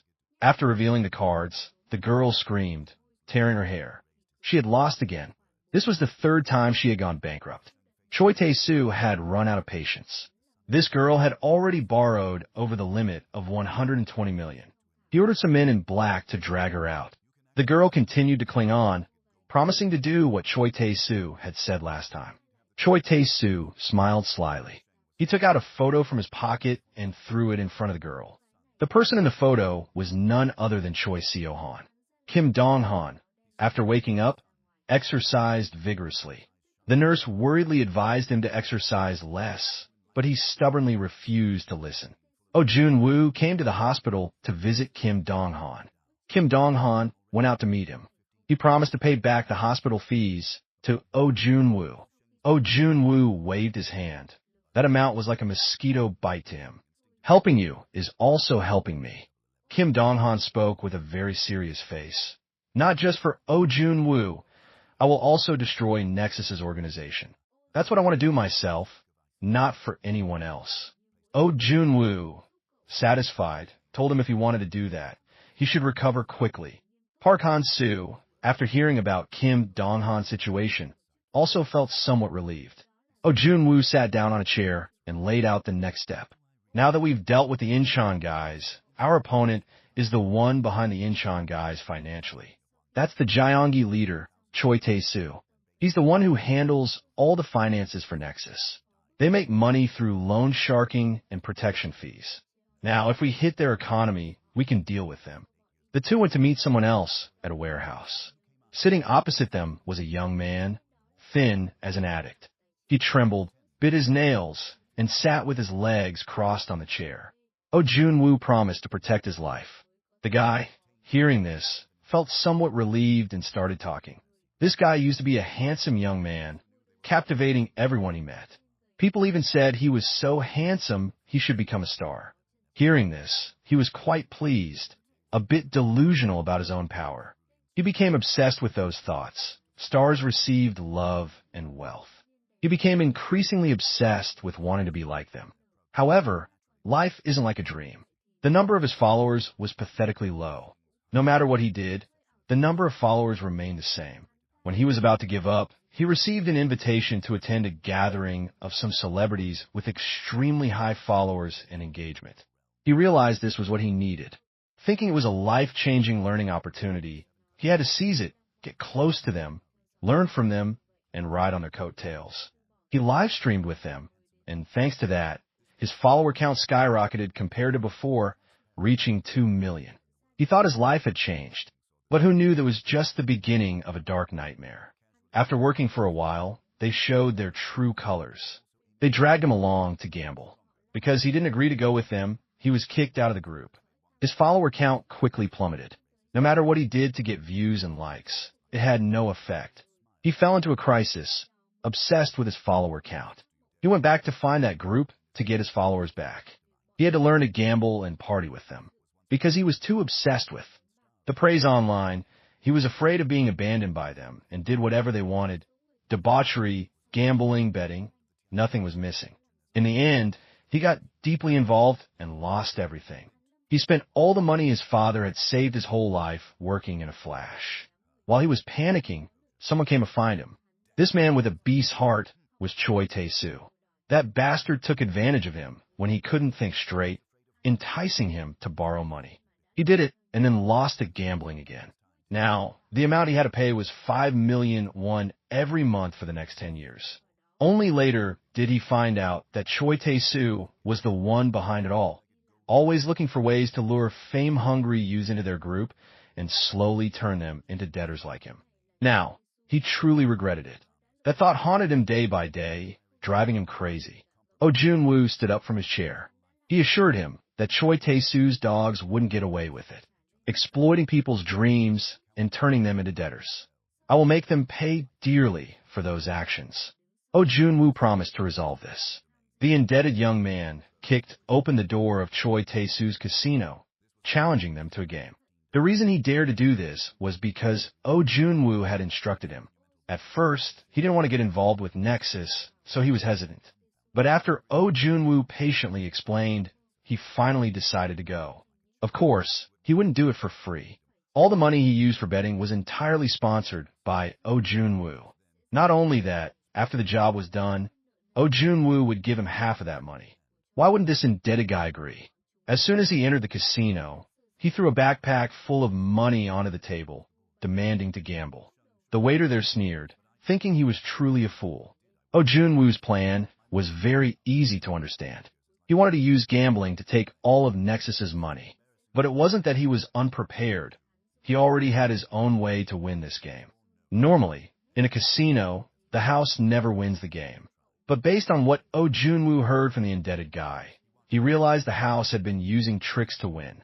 The indebted guy mentally reviewed the theory Ozunu had taught him. Go all in. Push the stack of money over. Shout all in. Gambling has its own rules. If caught, all the money is gone. The employee was about to shuffle the cards when suddenly Park Han-soo flew in from somewhere. He punched the waiter in the face, knocking him to the ground. The indebted guy also knew how to seize the opportunity, yelling and accusing the waiter of trying to cheat. He chuckled, intending to take all the money. However, those Nexus bastards wouldn't let it happen so easily. They didn't intend to give the money and even started acting like thugs. Those guys rushed forward to fight, but were all taken down by Park Han-soo. The waiter from earlier trembled, not daring to cheat anymore. He started placing the ball on the roulette wheel. Park Han-soo slammed his fist on the waiter's hand. The ball shattered. Inside was a signaling device. Park Han-soo squeezed the guy's hand hard and then punched him in the face. Ozunu laughed delightedly. This looks violent, but we're playing fair. At the headquarters of the Nexus game branch, Cho Tu, hearing his subordinate's report, was furious. In just one day, branches 2, 4, and 5 had all gone bankrupt. Truly, they couldn't be underestimated. Currently, Cho Tu was sitting, sipping tea and chatting with Cho Seo Han. Or rather, Cho Seo Han had been lured here by her sworn sisters. Cho Tu negotiated with her. If she revealed Ozunu's plan, he would give her triple the money. Cho Seo Han, without hesitation, cheerfully agreed. She agreed so quickly that even Cho Tu was stunned. Cho Seo Han quickly provided her account number. Money talks, bullshit walks. Cho Tu then threatened her. Don't take the money and then play tricks. Otherwise, we'll deal with you on the spot. Cho Tu waved his hand, assuring her. She picked up her phone, checked the ding-ding of the transfer, and then began to consider which plan to reveal first. Cho Seo Han muttered, counting down from 10. Cho Tu didn't understand what she was doing. When the countdown just finished, Cho Seo Han yelled, signaling Park Han-soo to attack. Immediately, the door outside was broken down. Park Han-soo, radiating murderous intent, walked in. Behind him was the indebted guy, who had been grinning from ear to ear. Park Han-soo faced a group of aggressive waiters. Each one was taken down by him in an instant. Choi Tae-soo was sweating profusely. He didn't know what to do with that raging monster. There was no plan to defeat Park Han-soo. Park Han-soo quickly finished off the small fry. He punched Choi Tae-soo straight in the face, sending him flying. He turned back and ordered his right-hand man and left-hand man to go take down Park Han-soo. After receiving the order, those two pulled up their sleeves, tore their shirts, and flaunted their bulging muscles. Choi Tae-soo slowly stood up. He seized the golden opportunity. Of the 36 stratagems, fleeing is the best. Save himself first. Although on the surface, his right and left-hand men looked strong, he knew they were all show and no-go. All their muscles were just water. Choi Tae-soo reassured himself. He had risen to this management position not through fighting, but by using money and people wisely. Thanks to that, he had trampled on other strong individuals. He was confident he could handle Park Han-soo. On the other side, soon, those two guys were taken down by Park Han-soo. While they weren't paying attention, Choi Tae-soo had run away. Ozunu, after receiving the news, sneered. Even rats wouldn't do that. I'll send people to investigate. When there's information, I'll report back. I'm quite worried about what these guys would do next. They're just rats, but rats are also a problem if not handled properly. Choi Tae-soo ran like a dog, looking for a place to hide. He went to an acquaintance's house to stop his nosebleed. This guy seemed to be an IT guy. After performing a few operations, he successfully posted Park Han-soo's wanted poster on a website. Anyone who caught him would get a hot reward of 2 billion.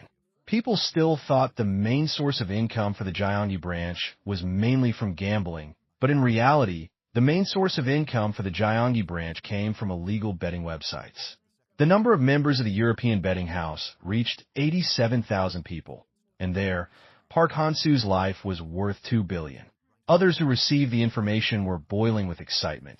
But if 2 billion was the reward, no one dared to act because everyone knew it was dangerous. But Choi Tae-soo had created an incentive reward for inflicting damage. Cutting, breaking bones, destroying eyesight, all had rewards. With these, even if they couldn't catch Park Han-soo, just participating once could earn a large sum of money. Others who heard the information rushed to approach Park Han-soo. All of this was within Choi Tae-soo's calculations. He was extremely pleased. Park Han-soo was leisurely walking home from school when suddenly someone called out. He turned around to see a girl. She pretended to have mistaken him for someone else and bowed in apology. As Park Han-soo turned to leave, she pulled a knife from her person and lunged at him. Park Han-soo sensed it, turned around, and easily controlled the girl's knife-wielding hand. She cursed angrily, "My money!"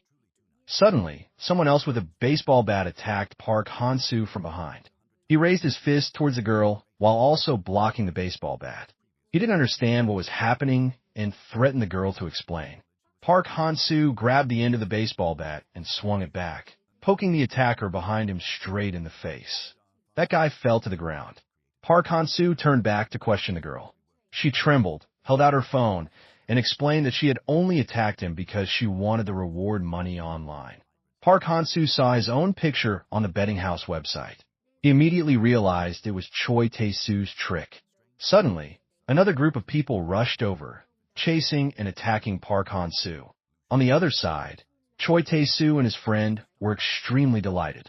The number of comments was increasing at a dizzying rate. Everyone's enthusiasm was extremely good. Choi Tae-soo had also predicted this. He understood human psychology very well, going crazy for money. Although he had a lot of money, he still chose gambling because he knew gambling would turn people into very obedient beggars. Suppose a company chairman was offered 2 billion to kill someone, but he wouldn't kill. That chairman would look at the person asking the question like a dirty insect. But beggars who lost money gambling were different. 2 billion was an incredibly luxurious sum for them, worth betting their entire lives on. Their ability to think had been lost, so there was no human morality left. They would become very obedient dogs. Park Han-soo tried to use the gentlest method to take down the attacking civilians. Among them were even old people and young children. Just then, a car sped towards him, blocking the road. But because the alley was too narrow, they couldn't open the doors and had to open the sunroof to get out.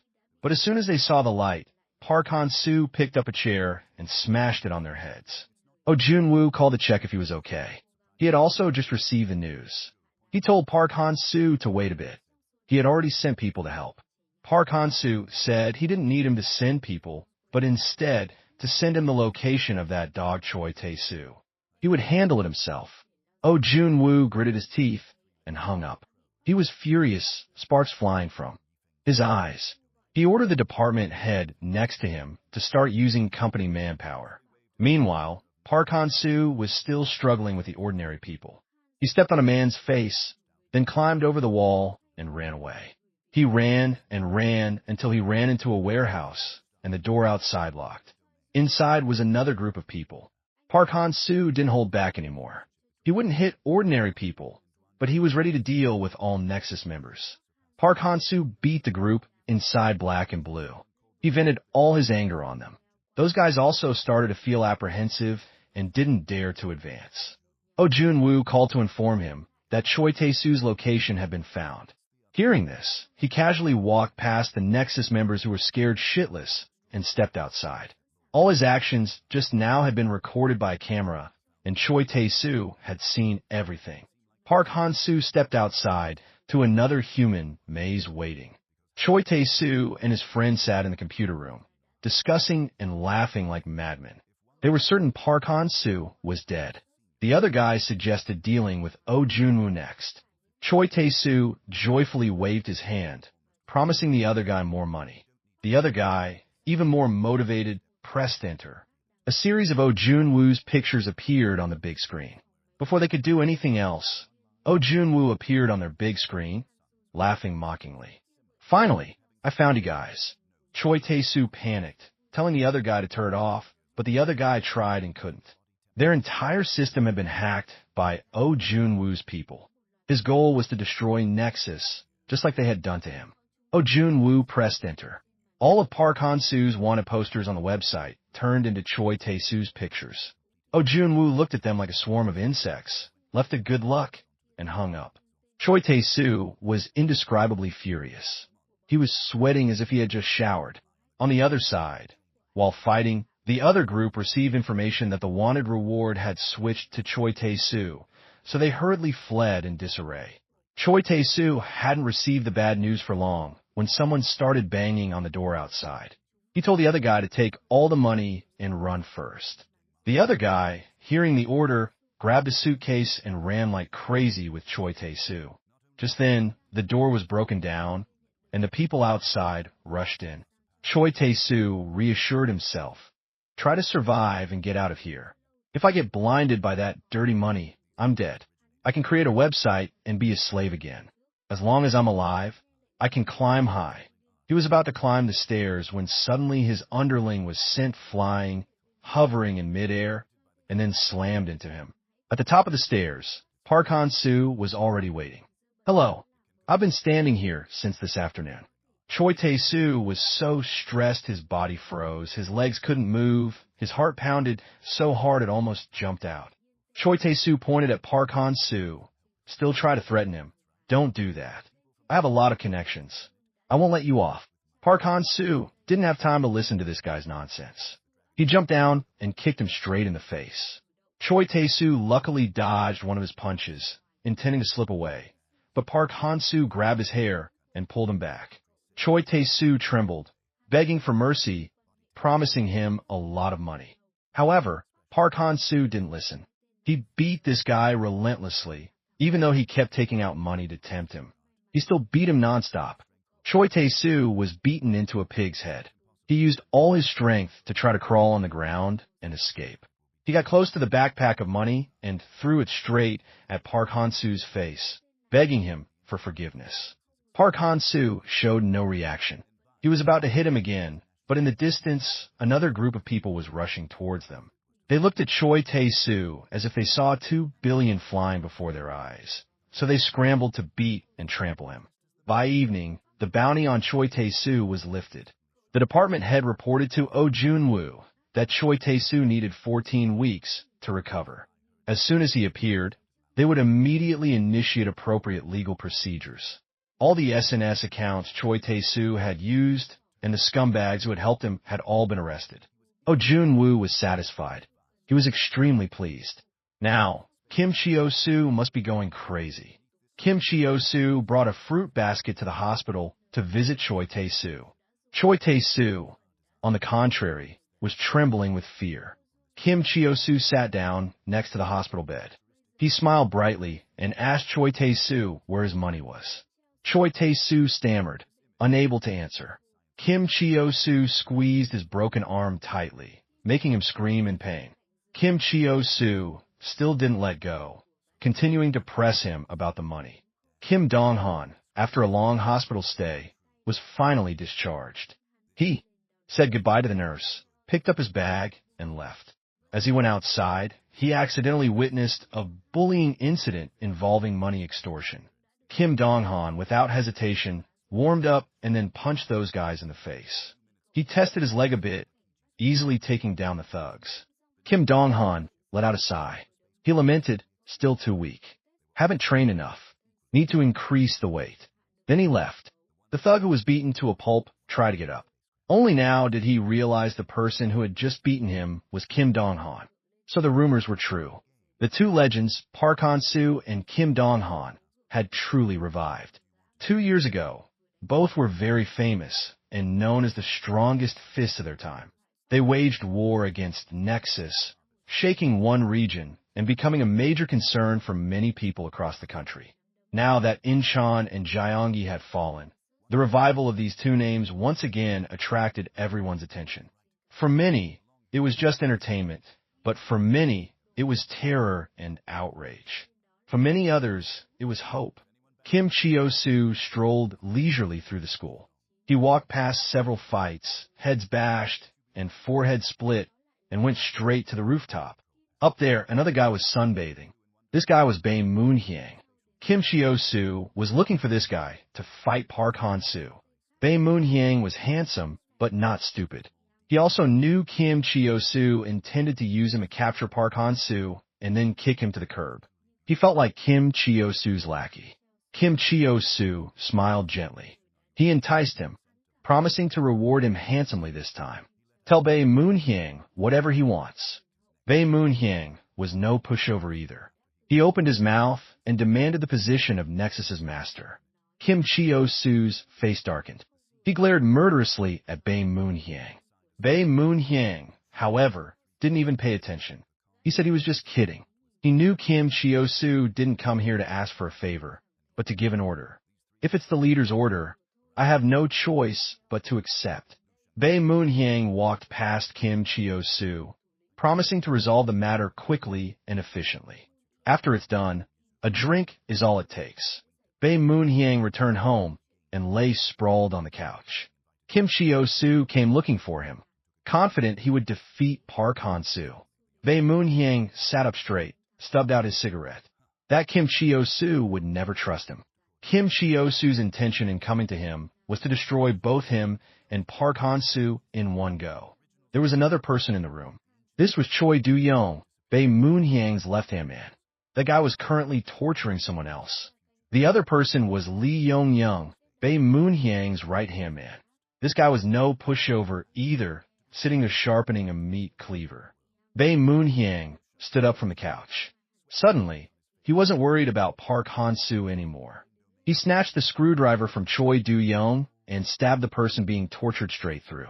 Blood gushed from that person. Bay Moonhyang threw the screwdriver to the ground. He put on his jacket, preparing to fight Park Han-soo. In Oh Jun-woo's office, Choi Seo Han cheerfully bought a cake and filmed a video congratulating Kim Dong-han on his discharge. Oh Jun-woo dismissed her request and told her to sit down at the table to plan further. Choi Seo Han was determined, grabbed a megaphone, and declared strike. Today is a day off, not a work day. Oh Jun-woo and Choi Seo Han argued fiercely, neither giving in. Kim Dong-han looked at the two clowns arguing over there. He turned and asked Park Han-soo, "Can we really trust them?" Park Han-soo simply replied, "As long as our goals are the same, it's fine." Just then, Ozunu received call. He answered and received information that Inchan was done for. The fat guy was seriously injured and was in a hospital on oxygen. Nam In-soo was furious, but could do nothing.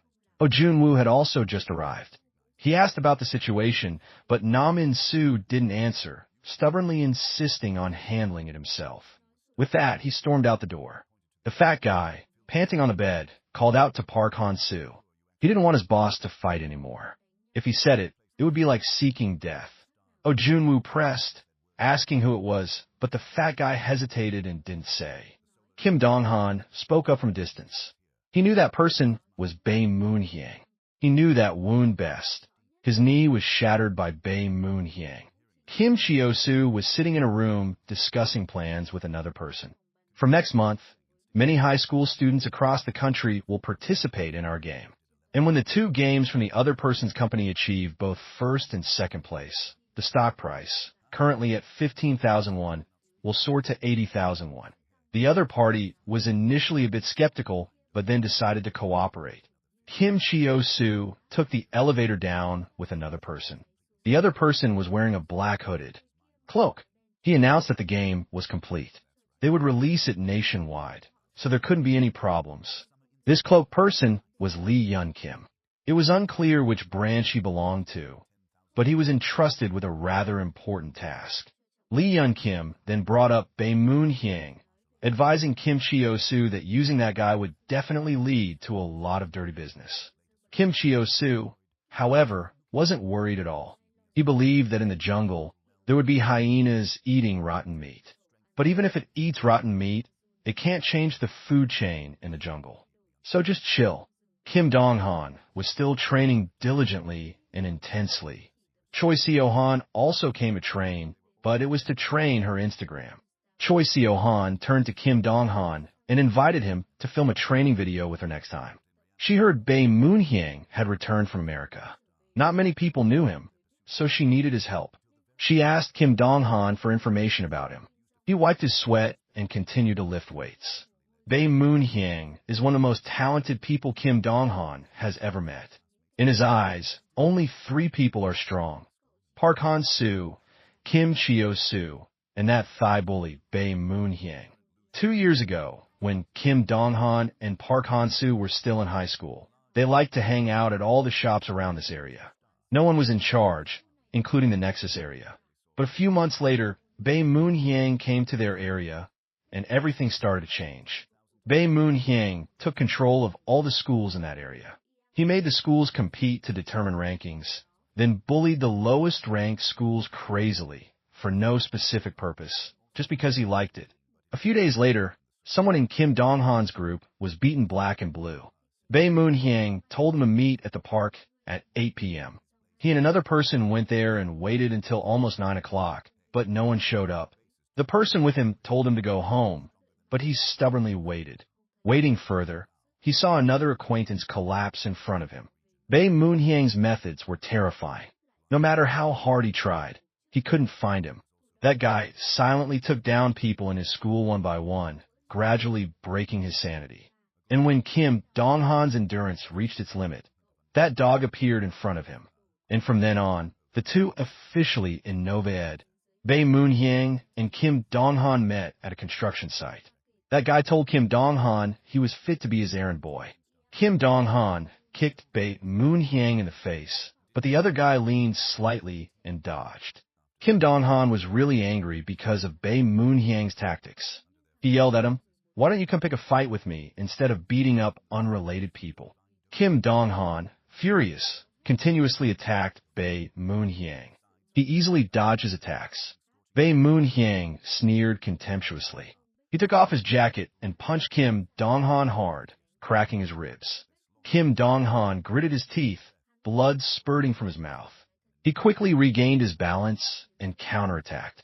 Kim Dong-han raised his leg, intending to kick Bay Moonhyang in the face, but he was one step faster. He elbowed Kim Dong-han in the face. Bay Moonhyang was really strong. If the protagonist Park Han-soo was a beast, then that dog Bay Moonhyang would be a venomous snake that would poison the whole world. He made Kim Dong-han blind with anger, and he couldn't concentrate on the fight. Bay Moonhyang easily grabbed Kim Dong-han's neck and slammed him to the ground. He swung his fists, relentlessly punching his face and body. Kim Dong-han tried to stay conscious. He wrapped his legs tightly around Bay Moonhyang, arched his body up, grabbed his hair, and then headbutted him straight in the face. Bay Moonhyang, in pain, kicked Kim Dong-han away. Kim Dong-han was quite seriously injured, blood flowing profusely. He struggled to stand up. Bay Moonhyang wiped the blood from his mouth, his face tense as a drum string, and walked towards him. The two rushed at each other and fought again. Kim Dong-han and Bay Moonhyang fought fiercely, neither side willing to give in. In the end, when both were exhausted, they both fell. When both sides were about to get up and fight again, police sirens wailed. Their fight was forced to stop. At Busan, Kim Cho Seo was eating with Lim Yusin, a heavily tattooed gangster. Lim Yusin, while eating, said he had heard some interesting things lately. Rumor had it that Bay Moonhyang was targeting Park Han-soo. Now everything is like a mess. If Park Han-soo takes down Busan too, then no one in this country can fight him anymore. Kim Cho Seo still smiled, showing no expression. Lim Yusin raised his spoon, making a throat-slitting gesture. He had also heard rumors that Bay Moonhyang was as strong as Kim Dong-han. We can use him to take down those eyesore beasts. Kim Cho Seo pulled his chair back and stood up, asking Lim Yusin if he had finished eating. I've already made an agreement with Park Han-soo. Besides, today some ignorant guys came looking for trouble with us too. Outside the window, a group of gangsters had already gathered. They were furious because Kim Cho Seo and Lim Yusin were leisurely eating kimbap, paying no attention to them. The leader yelled, ordering his subordinates into position. His underlings, holding tables, chairs, and pipes, threw them, breaking the glass and entering the dining room. Lim Yusin, annoyed at being disturbed while eating, was furious. He also called his brothers out to fight. The two sides rushed at each other, punching and kicking fiercely. Kim Cho Seo still stood there like an outsider, coldly watching everything. The leader of the other group rushed forward to attack Kim Cho Seo. He sighed, then clenched his fist and punched, sending the other guy flying. Kim Cho Seo, hands in his pockets, walked through the brawling crowd. Park Han-soo and Bay Moonhyang. He needed to reconsider this. Bay Moonhyang's group gathered their forces, preparing to fight Park Han-soo. His subordinates were skeptical if they could win. Park Han-soo was basically a monster. He was someone Nexus couldn't even take down. Bay Moonhyang told those below to be quiet. He firmly asserted that they were gathered here today to take down Park Han-soo. He cursed those below as a bunch of idiots. Why the hell do we have to live in fear like this? Bay Moonhyang gave those below a pep talk, boosting their fighting spirit, promising to become the #1 server. After his rallying cries, those below also had their spirits boosted. What the hell? They cheered in response, forgetting all fear. While they were in high spirits, Park Han-soo suddenly kicked open the door, dragging a guy like a dog. 100 of you? Come at me. Park Han-soo threw the guy whose neck he had just broken aside. He took off his jacket and threw it down. The others were silent as mice, not daring to make sound. Park Han-soo stood before Bay Moonhyang, gestured with his hand, and told him to come up. I'll teach you what a festival is. Bay Moonhyang also put on gloves, but the thing was he didn't fight. Instead, others sneak attacked from behind. Two guys jumped out from nowhere and threw a jacket over Park Han-soo's head. There was broken glass in the jacket, so it scratched him. Bay Moonhyang punched, forcing Park Han-soo to raise his arm to block. That punch made the glass dig into his hand, drawing blood. This group resorted to using numbers to overwhelm him. They all rushed forward to attack Park Han-soo. This was Bay Moonhyang's plan. The guys rushing forward were the weakest. Even if they held broken glass in their hands, they wouldn't be much stronger. But they kept rushing forward continuously. They wanted to exhaust Park Han-soo's strength and injure his hands. Park Han-soo also realized this. He tore the shirt he was wearing, wrapped it tightly around his hand, and cursed. Bay Moonhyang ordered his underlings to continue charging. Park Han-soo was at a disadvantage in that long, drawn-out battle. But that situation was what created the legend. Park Han-soo finally took down all the others, leaving only Bay Moonhyang. He swung his fist and smashed his face. Bay Moonhyang was beaten senseless. He couldn't believe it. When he was in America, he had fought many super strong guys. Even if they were heavier than him, he had never been defeated. Even the one called the strongest in America was no exception. Bay Moonhyang, he had completely won.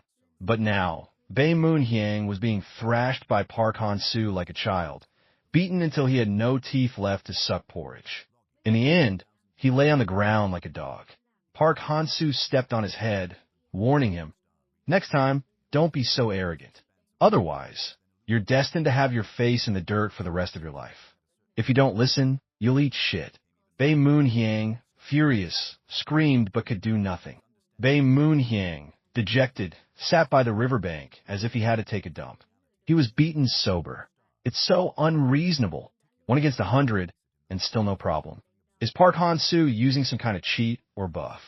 While Bay Moonhyang was sitting alone, his friends came over to check on him. "Hey, don't cry."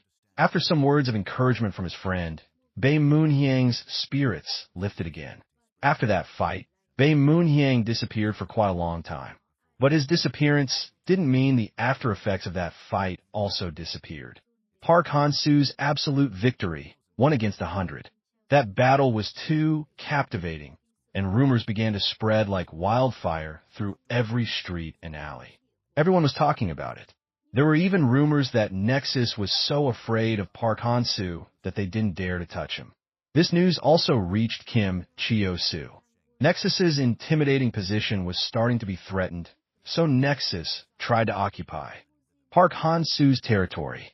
But he surpassed even their imagination and was much stronger than those bastards.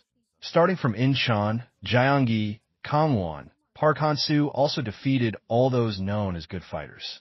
Lim Yusin told Kimchu Seo that he would take down Park Han-soo.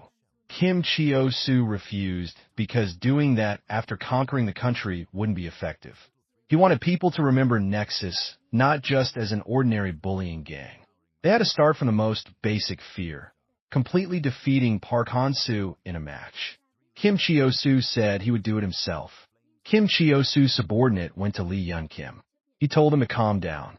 Fighting Park Han-soo alone would put all of Nexus in an unfavorable position. He knew Kimchu Seo had run out of patience, but just for the benefit of taking over an area, it wasn't worth taking such a risk. They had a bigger goal. Lee Yun-kim told Kimchu Seo to end this quietly, even if it meant playing dirty, and they had found the perfect person to end this. Kimchu Seo had directly gone to meet Bay Moonhyang. Bay Moonhyang had also heard rumors that Nexus was very tired because of Park Han-soo. Although he had failed as miserably as a worm, others wouldn't succeed easily either. Kimchu Seo still maintained a smiling face. He got straight to the point. He was here on business, not to fight. Kimchu Seo told Bay Moonhyang to clean up Park Han-soo. He would help, and then he would separate this area for him. Bay Moonhyang didn't really listen to Kimchu Seo's words. He challenged the leader of Nexus.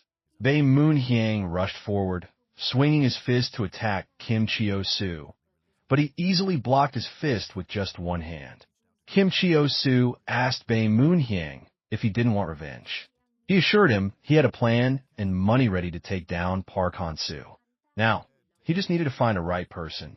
Bay Moonhyang thought of the humiliation of being stepped on and insulted like a dog by Park Han-soo.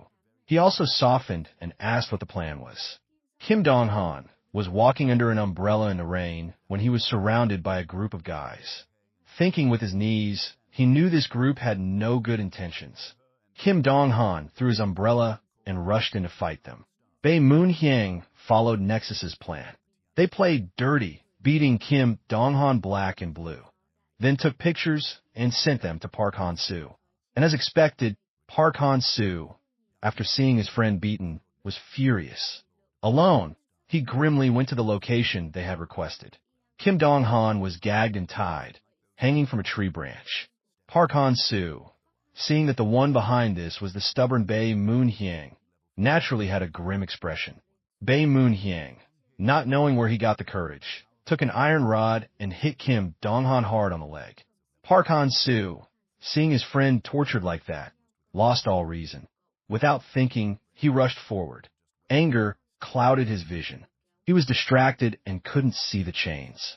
The others had already used chains to restrain Park Han-soo. Other guys scrambled to hit him with rods. Park Han-soo raised his arms to cover his head. He gritted his teeth, grabbed the chains, and pulled hard. The guys holding the chains were sent flying. Bay Moonhyang was crazed. Today was the day he would get his revenge. Bay Moonhyang's underlings fumbled for a while and finally managed to chain Park Han-soo to a pillar in the corner of the house. He couldn't move. Bay Moonhyang gripped the iron rod tightly. He was extremely furious. Every time he thought about what happened before, he couldn't stand the anger. What the hell was a fair victory? Playing dirty was fine, as long as he won. He didn't care. Park Han-soo struggled to break free from the chains, but it was useless. Bay Moonhyang continued to hit Kim Dong-han hard on the leg with the rod. He poured all his anger and frustration into hitting him. Park Han-soo was angry, but could do nothing. Bay Moonhyang ordered his underlings to charge. Those guys charged one by one, and each one got slapped. Park Han-soo gripped the chains tightly. He tensed his abs, flexed his glutes, and finally managed to break the chains. The other guys, seeing the dog about to escape its leash, panicked and scrambled to pour gasoline on Park Han-soo. There was one last chain left. He pulled a chain taut. Bay Moonhyang seized the opportunity, rushed forward, and hit him on the head with the rod. Park Han-soo bled and knelt. Bay Moonhyang was triumphant. He relentlessly stomped on Park Han-soo. He stomped on his head to avenge the previous humiliation. Bay Moonhyang's underlings told him to stop. They had set fire to this place, and the fire was showing signs of spreading. Bay Moonhyang still didn't stop. He arrogantly stood, stomping on Park Han-soo's head. He was furious. Before, Park Han-soo had told him that if he lived, he would spend his whole life with his face in the dirt. He laughed like a madman. Relentlessly, his subordinates, seeing there was no saving him, yelled at each other to run outside first. They told each other to pull Bay Moonhyang out, but that guy stubbornly refused to go. He deluded himself that he was now the strongest person in the country. After a chaotic while, that group also went outside. Kim Dong-han hung from the tree branch. He shed tears of despair, thinking that from the very beginning, it was all his fault. If it wasn't for me, why would Park Han-soo be harmed by a bastard like Bay Moonhyang? In the battle 2 years ago, he had always been a hindrance to Park Han-soo. Park Han-soo, from the ground, struggled to get up. He approached Kim Dong-han and apologized for being late. The two supported each other out of the burning house. A few days after the incident, the police came looking for Kim Dong-han and Park Han-soo. Only then did they know that everything had been planned. They were accused of fighting and causing the fire in the building for revenge on students from another school. Witnesses and evidence proving their appearance became more and more numerous. Of course, the police were not on their side. And the most decisive evidence was that the burnt-down building belonged to Kim Cho Soo's family. They, through a large law firm, demanded a huge amount of compensation, then tormented Park Han-soo's and Kim Dong-han's parents until everyone was exhausted. Only then did Kim Cho Soo pretend to be magnanimous, forcing them to apologize publicly, and then he would deal with them more leniently. At that time, Park Han-soo's father had to suffer greatly, borrowing money and running around everywhere, but no one lent him any. However, his father didn't blame him at all, only hoped that after this, he would no longer fight and become a better person. Park Han-soo, tired, left the house. He gritted his teeth and punched a tree by the roadside hard. Even someone like him, who seemed to fear nothing, was powerless before the strength of money and power. In the end, the battle was over. He had failed. Finally, he knew that in this world, those who only use strength could never win. Park Han-soo had to grit his teeth and be beaten by Nexus. Kim Dong-han, resentful, gritted his teeth and lay in the hospital. Kim Cho Seo looked down at him from above like an insect. He beat Park Han-soo up, issued a warning, and then left. From then on, Park Han-soo no longer fought, until now. Kim Dong-han told Cho Seo Han the whole long story. After listening, she remained silent. Initially, when Park Han-soo approached Kim Dong-han, he refused, not because he didn't trust Park Han-soo, but because he was afraid of becoming a burden. Cho Seo Han patted Kim Dong-han's head, comforting him. Now, there's no need to think about it anymore. You have us. We also share a common enemy with Nexus. Ozunu sat in a high-rise building, clicking his pen, thinking. Inchan was one thing, they were just lackeys. Gyeonggi was a small financial source. Nexus didn't depend on those two locations. But they didn't use their main forces, and instead used Bay Moonhyang. There was definitely another motive. Park Han-soo was walking on the street when he received a message, "Long time no see." He just turned around when he saw several cars heading straight for him. Park Han-soo rolled to dodge. One car stopped, and someone threw a photo at him. In the photo were Kim Dong-han and Cho Seo Han talking. Park Han-soo immediately recognized this old trick belonged to that bastard Bay Moonhyang. Kim Cho Seo and Lim Yusin sat in a room again, discussing matters. This time, they were using Bay Moonhyang again. Kim Cho Seo told Lim Yusin to use the local kids for Nexus to manage. But Lim Yusin didn't agree. Among them was a kid who was the best he had ever taught. He couldn't just watch Kim Cho Seo use him as a pawn against Bay Moonhyang.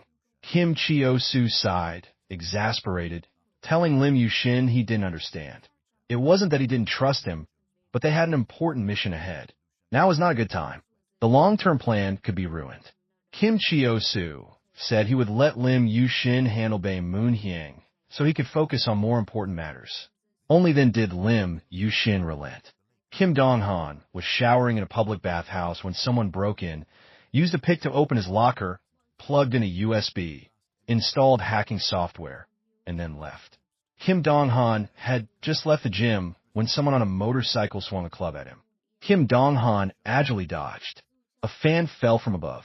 He nimbly dodged and then kicked the fan aside. The two guys on motorcycles wore black helmets covering their faces. They revved their engines and sped off. Before leaving, they threw Kim Dong-han a photo. In the photo was Park Han-soo. Somewhere, Bay Moonhyang's and Lim Yusin's groups met. Although they didn't like each other, Lim Yusin still had to raise his hand in greeting. But Bay Moonhyang ignored him. He and his underlings showed contempt for Lim Yusin. Lim Yusin was so angry veins bulged on his face, but he could do nothing. Kim Dong-han tried to call Park Han-soo but couldn't get through. On the other side, Park Han-soo received a message from Kim Dong-han's phone. The message said they had captured Kim Dong-han and demanded he come. If he was late, Kim Dong-han would permanently lose the use of his legs. Park Han-soo immediately sped off. Kim Dong-han looked at his phone, sending the message. He had realized the other side's dirty trick. He was furious but could do nothing. If this continued, it would be just like 2 years ago. Bay Moonhyang, pleased, lit a cigarette. Game is easy. Kim Dong-han had been lured far away. After waiting a while, Park Han-soo also arrived. Bay Moonhyang stood on the rooftop, cheerfully waving and laughing like a madman. Below, a crowd of gangsters had gathered. One stepped forward, demanding to solo Park Han-soo. He introduced himself as being from Han Kook High School. Before he could finish his introduction, Park Han-soo punched him in the face. Park Han-soo basically didn't even register the previous guy. Immediately, another group of guys climbed up, but each one was taken down in one blow. Park Han-soo broke through the encirclement and continued walking. Bay Moonhyang still stood on the roof, cheering, not forgetting to taunt. Nexus's elite troops are a bunch of trash. Not a single one can stand up to dampen Park Han-soo's spirit.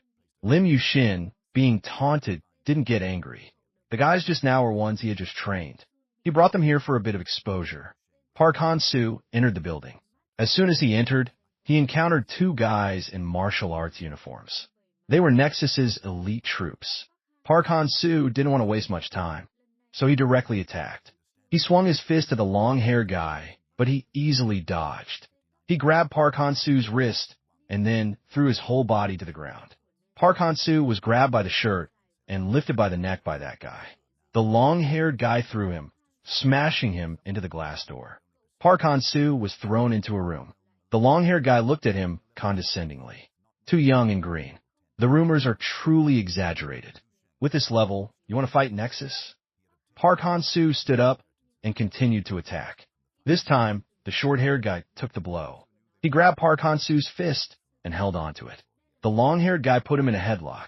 Lim Yusin was the head of Nexus's core department, and these two, long-haired and short-haired, were elite troops under him. Park Han-soo, in a headlock, was very uncomfortable. He tried to escape. He retreated, causing the long-haired guy to hit the cabinet behind him, but he still didn't let go, maintaining the headlock. From behind, Park Han-soo tried various methods, but couldn't escape.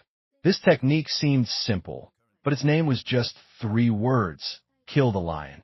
This was the only technique with which a person could kill a lion with bare hands. Park Han-soo was already showing signs of coughing up blood. He gritted his teeth, stood up, and directly slammed the long-haired guy's head into the wall. The long-haired guy still tried to maintain his hold. Park Han-soo's pupils began to dilate. He gritted his teeth again and slammed the long-haired guy's head into the wall hard once more. The long-haired guy was dazed. He also couldn't believe he had encountered such a reckless guy. Park Han-soo slammed him again. The blonde guy coughed up blood, fainted, and was forced to let go. The short-haired guy, holding Park Han-soo's fist, was grabbed by the shirt by Park Han-soo and slammed to the ground. He coughed up blood and fainted instantly. Before, these two had also been warned by Lim Yusin that they couldn't defeat Park Han-soo. At first, it seemed easy. They would feel like they could do it.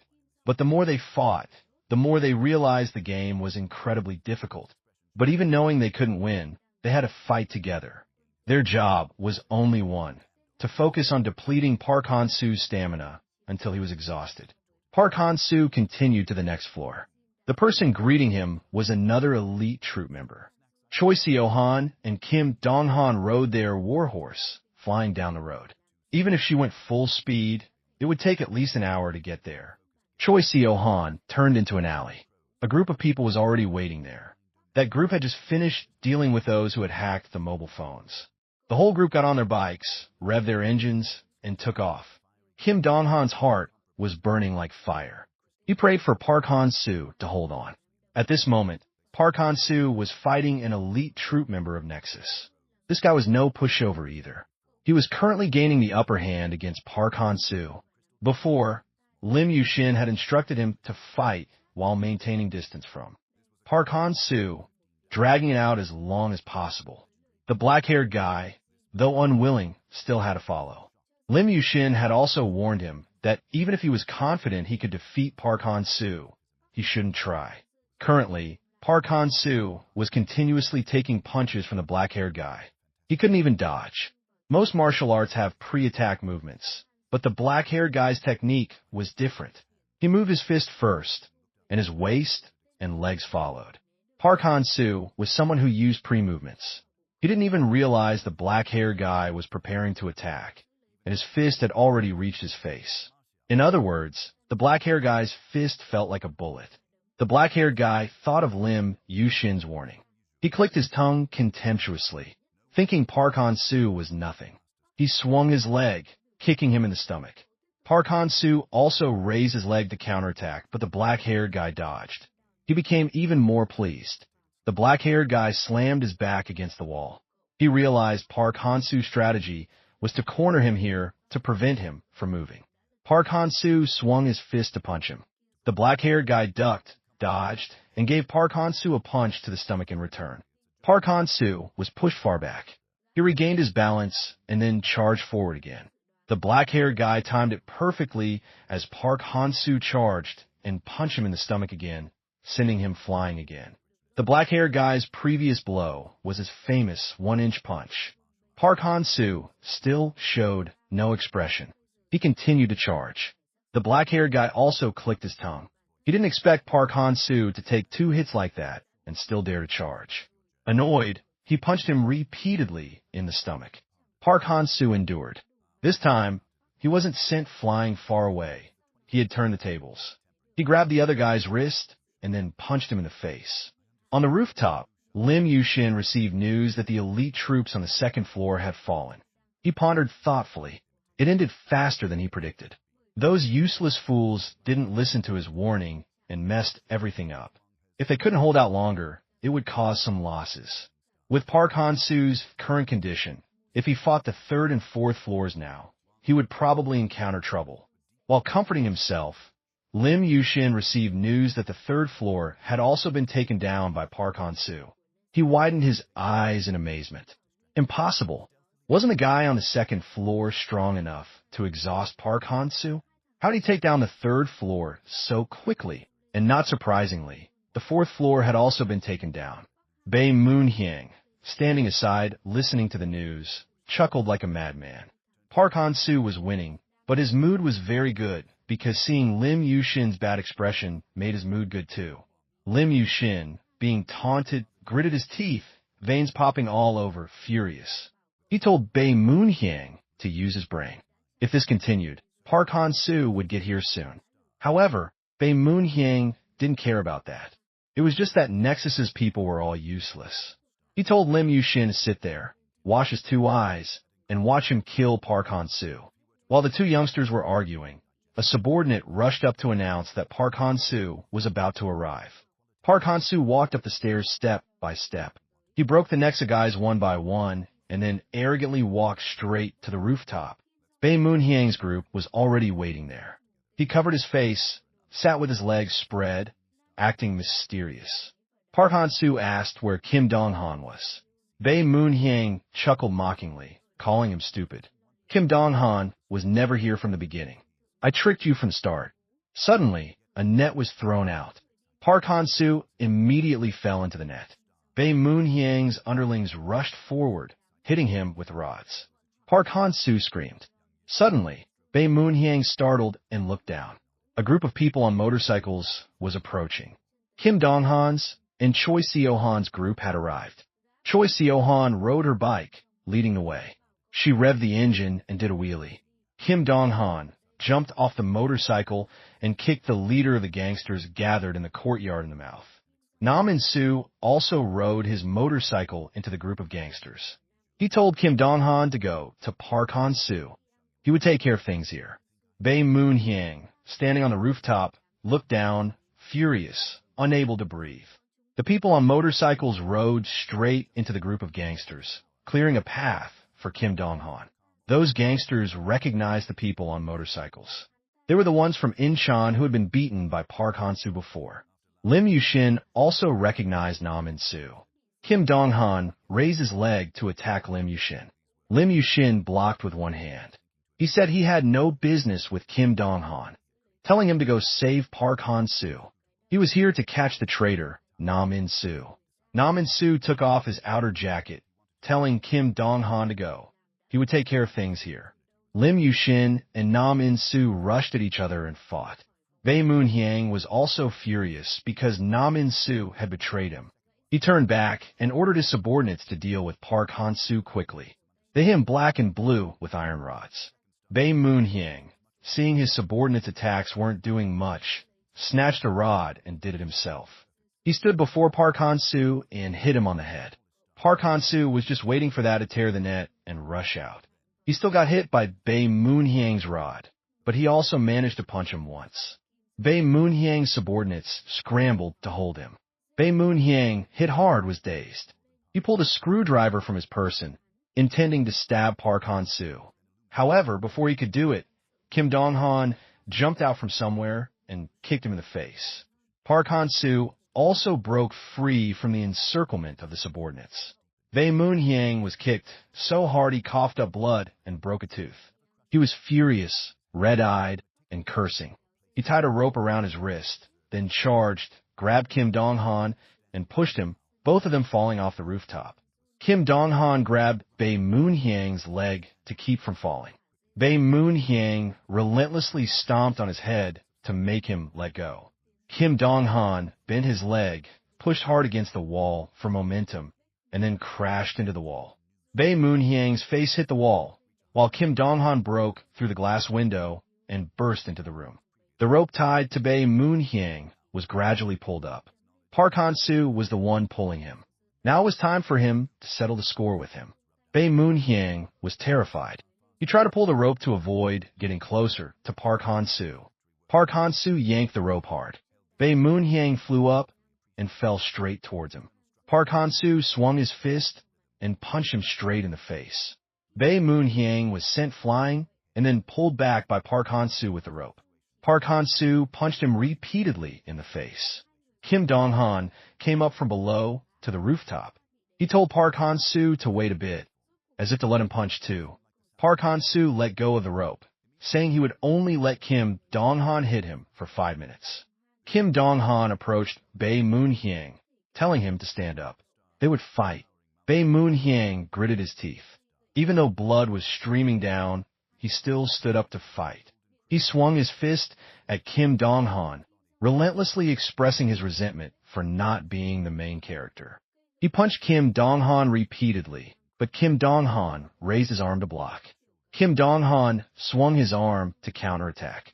He punched with an uppercut, hitting Bay Moonhyang straight in the face. Bay Moonhyang coughed up blood. Kim Dong-han gained momentum again and swung his leg, kicking Bay Moonhyang in the face. While they were fighting, Park Han-soo rushed out from somewhere and also punched Bay Moonhyang in the face. Kim Dong-han asked him what he was doing. It hadn't been 5 minutes yet. Park Han-soo was just too furious and couldn't resist punching. The two of them ganged up on Bay Moonhyang, beating him to a pulp. He was beaten continuously, unable to get up. In the end, he cowardly knelt and begged for mercy like a dog. Park Han-soo turned back, picked up an iron rod, and gave it to Kim Dong-han. He had no intention of letting him off. If it could be ended with words, he wouldn't have started. Kim Dong-han took the rod and approached Bay Moonhyang. Bay Moonhyang, terrified, retreated, yelping and begging for mercy. Kim Dong-han swung the rod down. Bay Moonhyang closed his eyes and screamed. The rod slammed down between Bay Moonhyang's legs.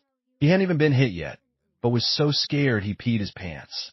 Kim Dong-han glanced at him contemptuously, cursing Bay Moonhyang for being pathetic.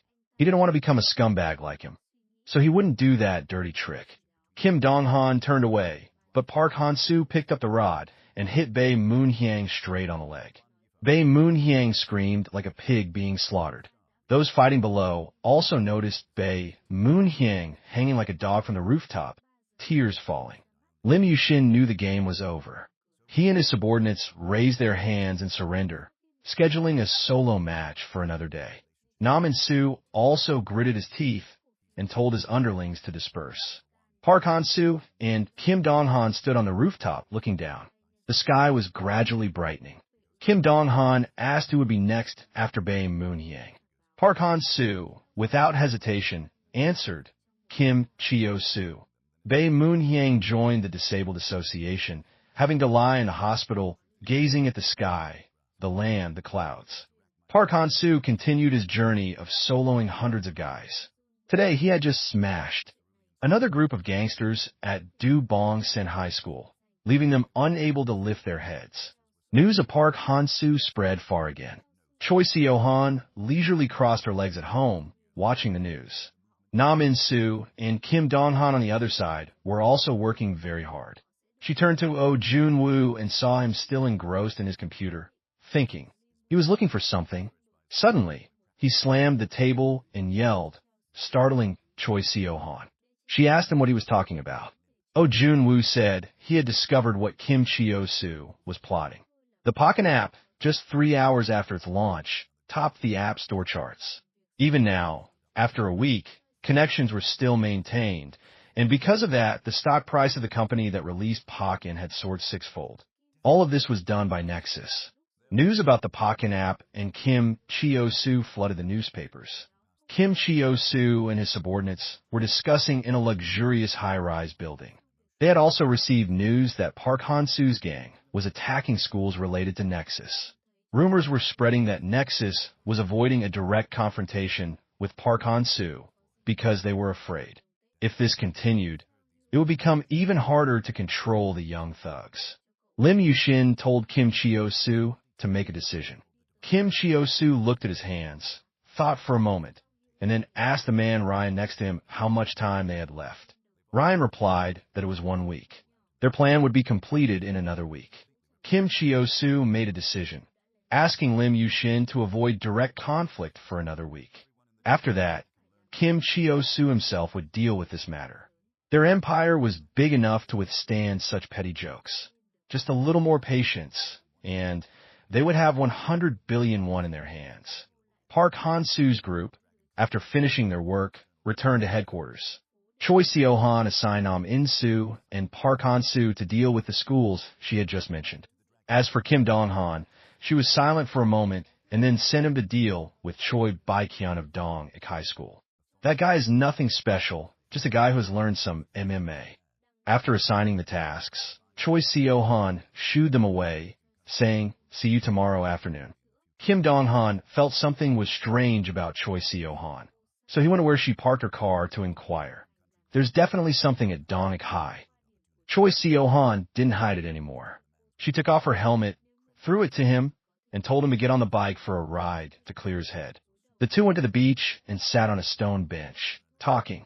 Choi Seo Han recounted that 2 years ago, she was one of the first members of Nexus. Growing up, Choi Seo Han's family wasn't well off. Her father secretly had an affair with a young woman and then abandoned the family. Her mother had to work extremely hard to raise her and her sibling, but there was no hope for their family to prosper. She hated that house. Her mother believed she was studying hard, but she started hanging out with kids in similar situations. She raced through the streets to find a feeling, the feeling of being with someone, the feeling of being protected. That's what she liked about Nexus. One day, Choi Seo Han's homeroom teacher came to talk to her privately. Choi Seo Han stubbornly told the teacher not to lecture her. She was going to drop out soon anyway. This homeroom teacher looked at Choi Seo Han with an expression of beyond help. He didn't even bother to advise her anymore.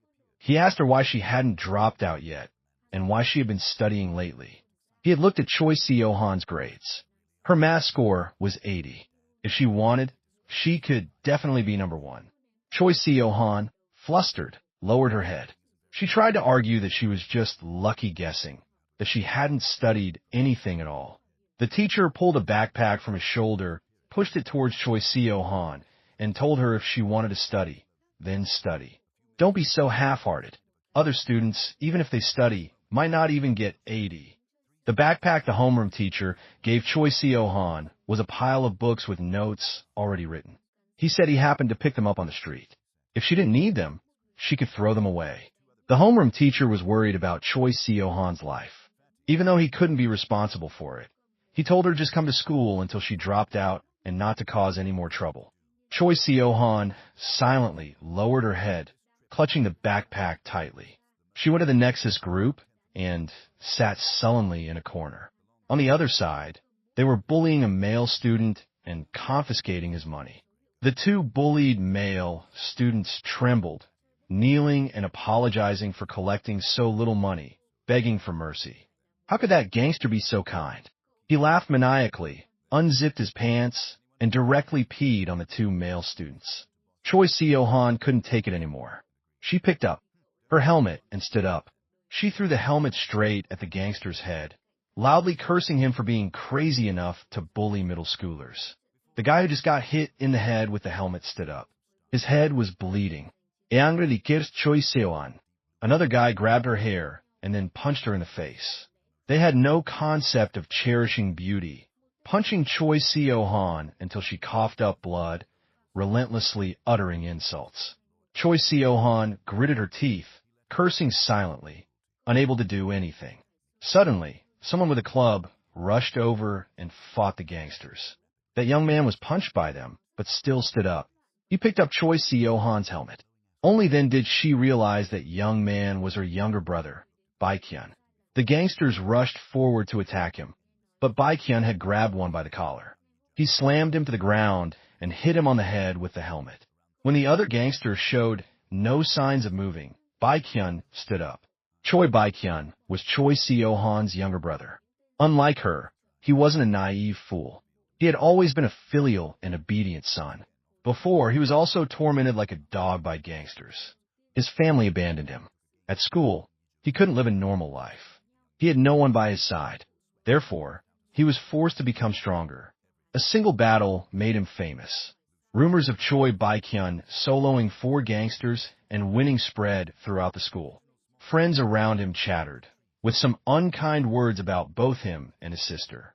Someone came and invited Choi Baekhyun to Nexus, and he joined, becoming someone no one wanted to mess with. But then one day, he fell into a trap and had to solo more than 10 guys. But he didn't run away. He decided to fight. The battle that day was long and chaotic, and he reached his limit. He was beaten and trampled by them. At that moment, someone came to save him. It was Kimchu Seo. He came because he heard Choi Baekhyun was useful. That day, Choi Baekhyun seemed to see the truth of the party. He used to hate seeing other people's backs, his fathers and sisters who had abandoned the family, the backs of scumbags who stabbed others, because all he had ever seen were the backs of pitiful bastards.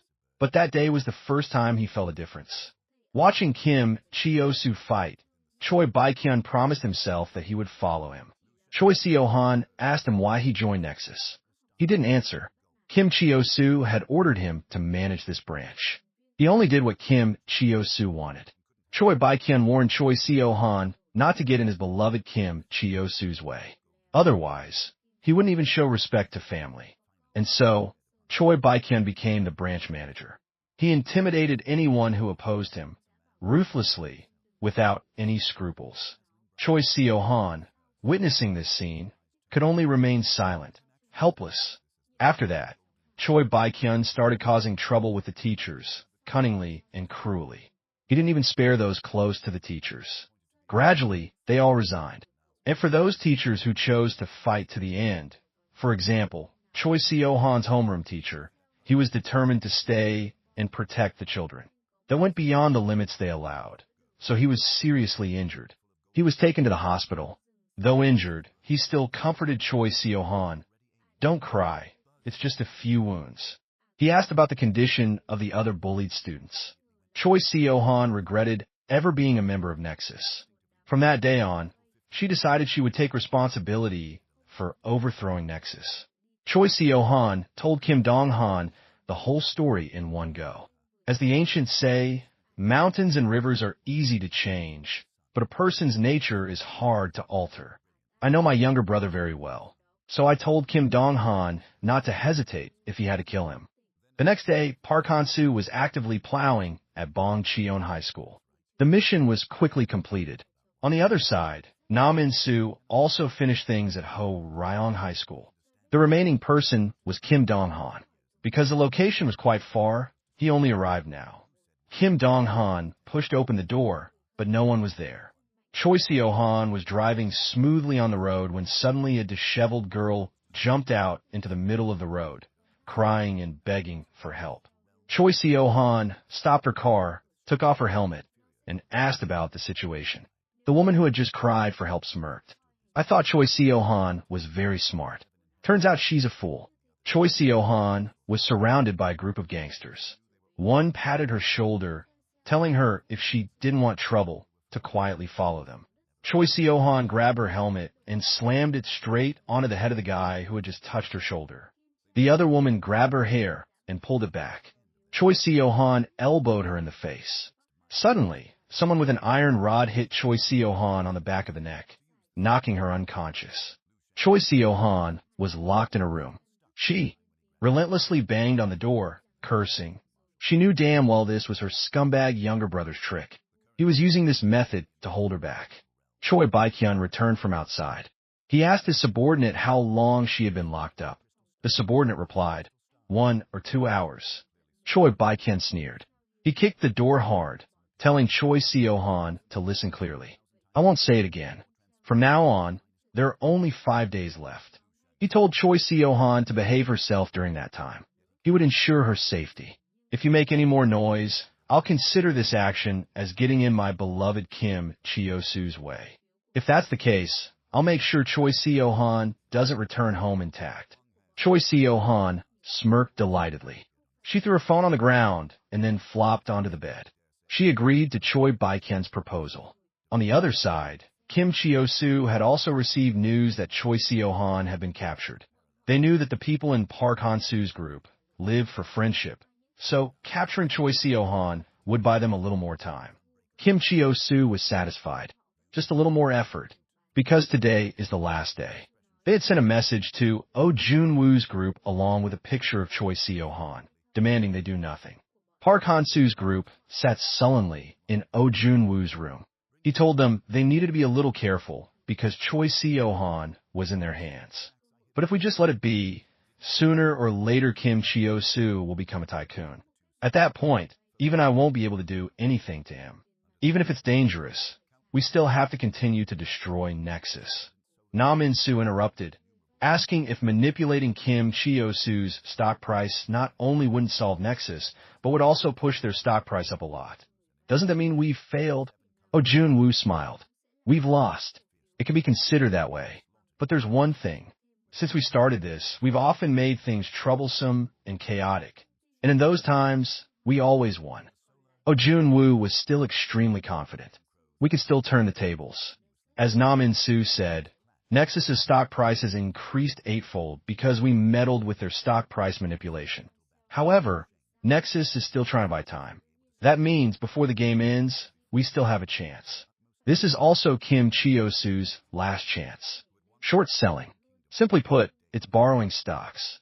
This will be placed with cash, and later, when it's time to repay, it will be bought back with stocks and paid with stocks.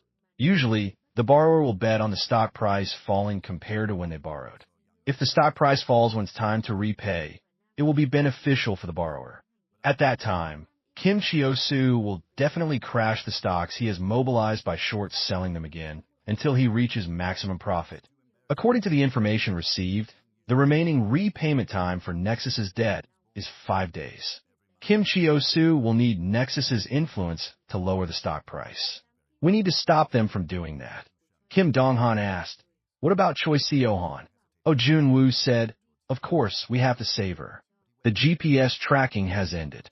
We have to save her immediately. Kim Dong-han jumped up, wanted to go save her right away. Oh Jun-woo, seeing his reaction, found it strange and asked if he liked Choi Seo Han. Kim Dong-han was a bit embarrassed. He said she was a teammate, and a teammate had been kidnapped, so they had to save her. Oh Jun-woo didn't press further. He turned to Park Han-soo and Nam In-soo, telling them to proceed. Nam In-soo had already slept for a while. Park Han-soo listened but didn't understand anything. But there was one thing they didn't need to think much about and still understood. Tit for tat. Oh Jun-woo was satisfied. They just need to fight and run. As for money, I'll take care of it. Kim Dong-han's group rushed to Choi Baekhyun's hideout to find people. Park Han-soo told Kim Dong-han to go ahead. He would clear the way for him. Kim Dong-han didn't refuse and went ahead.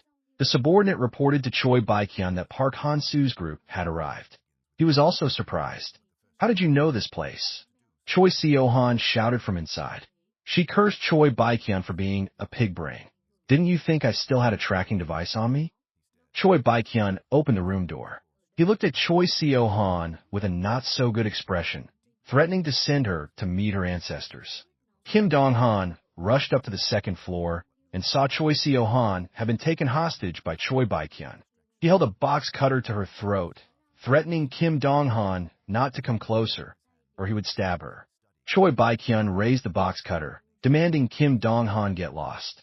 Kim Dong-han glanced at him contemptuously. He really doesn't know his place. While Choi Baekhyun wasn't paying attention, Choi Seo Han grabbed his hand and then threw him to the ground. She had prepared everything. Kim Dong-han rushed forward and kicked Choi Baekhyun straight, sending him flying. Choi Baekhyun dug his heels in to maintain his balance. He hadn't expected his sister to do that. If this continued, it would affect his beloved Kim Cheo-soo. He needed to resolve everything here smoothly at all costs. Choi Baekhyun grabbed the glass door next to him and threw it at Kim Dong-han. At least I have to deal with you first. Kim Dong-han didn't expect this guy to resort to such a cowardly trick. After Choi Baekhyun threw the glass door at him, he rushed forward to attack. His hand was already wearing knuckle dusters to make his punches more painful.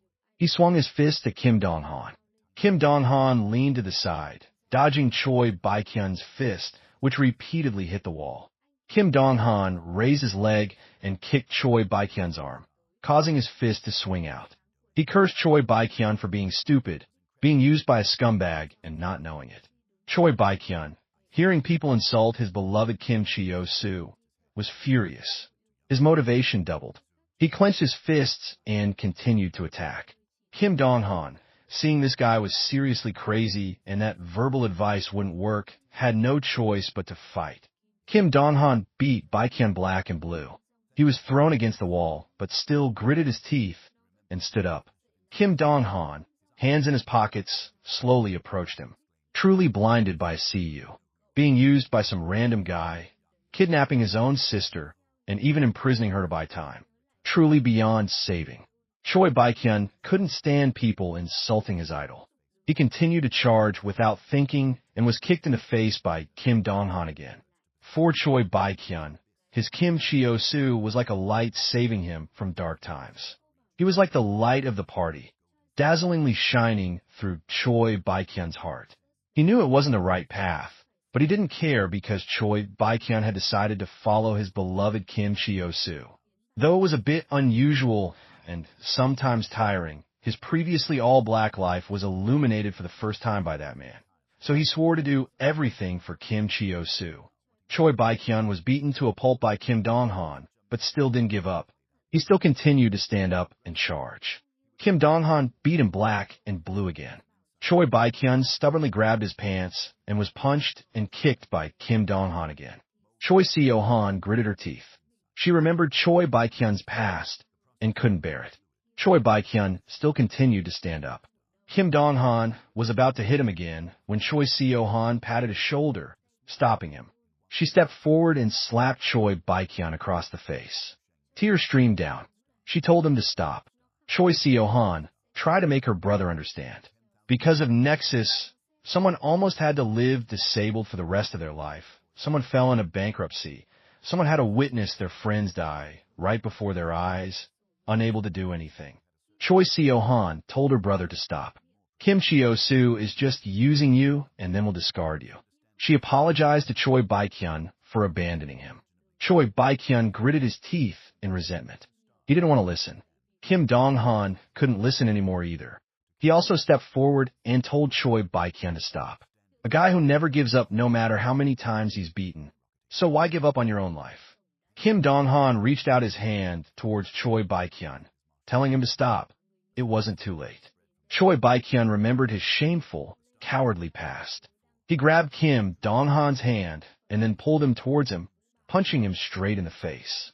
Choi Baekhyun was truly beyond saving. He firmly asserted that he would never betray his Kim Cho Seo.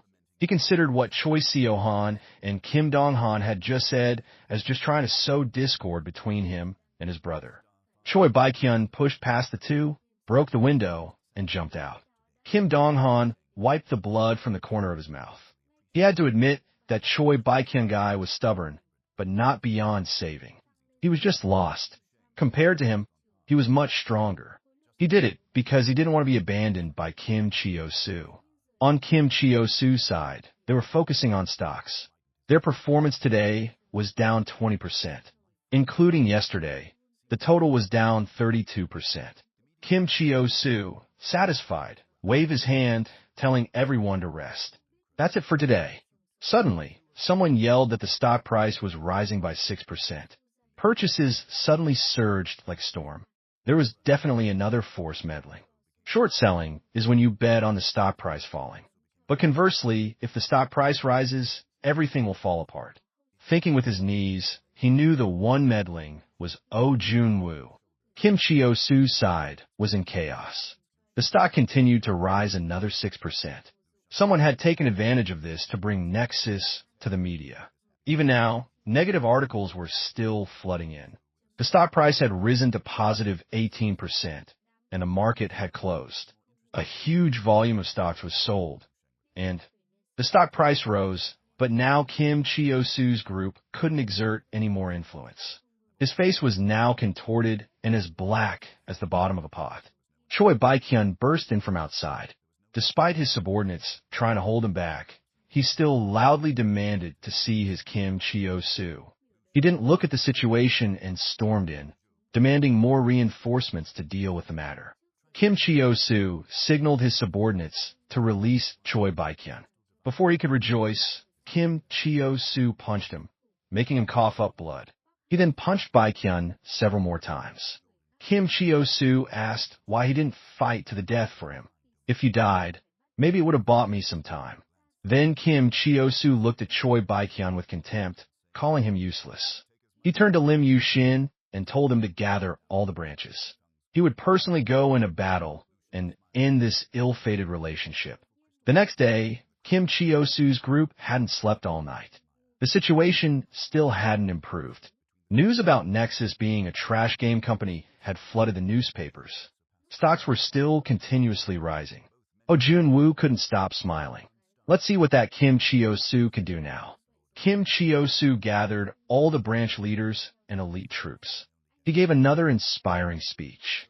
For the past 2 years, we have successfully conquered the entire country, something no one has ever done before. Not only have we proven our strength, but we have also easily made loans and earned a truly enormous amount of money. However, Park Han-soo has returned and joined forces with others to obstruct Nexus. Kim Cho Seo ordered his troops that before the new day began, they must capture Park Han-soo. He would make Park Han-soo fall into the abyss again. No joking. Kim Cho Seo's face was dark, veins bulging. His subordinates cheered in response, their spirits soaring. Suddenly, a luxury car drove into the middle of the gangsters. Oh Jun-woo and Park Han-soo's group arrogantly stepped out. Oh Jun-woo, face tilted upwards, looked at Kim Cho Seo provocatively. Before, I said that when we met again, Kim Cho Seo would find it hard to maintain that indifferent expression. Now it's true. Oh Jun-woo looked at Kim Cho Seo's army around him. He knew damn well he intended to end everything by ganging up. He proposed a 3-on-3 match to make it quick. Kim Cho Seo didn't agree. He wouldn't play that childish game. Oh Jun-woo chuckled. Of course, if we compete, we have to place a bet. If Kim Cho Seo's side wins, I will take the loss and withdraw from his business territory. Of course, plus giving up on revenge. But if it's the other way around, I will turn Nexus into paving stones, and Nexus will have to disband permanently from today. Oh Jun-woo stated the betting conditions, and then asked Kim Cho Seo if he dared. The Nexus subordinates sweated, waiting for Kim Cho Seo to agree to the conditions. But he wanted one more thing. If he won, Oh Jun-woo would have to hand over Park Han-soo for them to deal with. He had to personally cut off one of his limbs for his anger to subside. Park Han-soo wasn't afraid to fight. If Park Han-soo agreed, Oh Jun-woo had no reason to refuse. The two sides wrote a contract. The rule was that whichever side fell completely first, lost. On Oh Jun-woo's side, Park Han-soo, Kim Dong-han, and Nam In-soo would fight. On Kim Cho Seo's side, it was him, Lim Yusin, and the Kangwon branch leader, Kim Ji-hyuk. The two sides began a match. Everything would be decided in this battle. The remaining branch leaders weren't too happy that Kim Cho Seo chose Kim Ji-hyuk, but they couldn't deny that guy was truly strong. Kim Ji-hyuk and Nam In-soo started the match. Kim Ji-hyuk, concerned about his opponent, asked if it was okay with such a weight difference. Nam In-soo pulled his collar, didn't care, and directly attacked, repeatedly punching Kim Ji-hyuk in the face. Kim Ji-hyuk was no pushover either. He swung his fist and punched Nam In-soo in the stomach, making him cough up blood. The weight from Kim Ji-hyuk's fist was truly not to be underestimated. Kim Ji-hyuk got serious, took off his socks and shoes. He decided to go all out. Oh Jun-woo, behind Nam In-soo, reminded him not to get taken down. Getting taken down means it's over. Kim Ji-hyuk, quick as lightning, rushed forward, grabbed Nam In-soo's waist, and directly threw him to the ground. Nam In-soo coughed up blood. Cho Seo Han yelled for him to get up quickly. The match wasn't over. Nam In-soo gritted his teeth.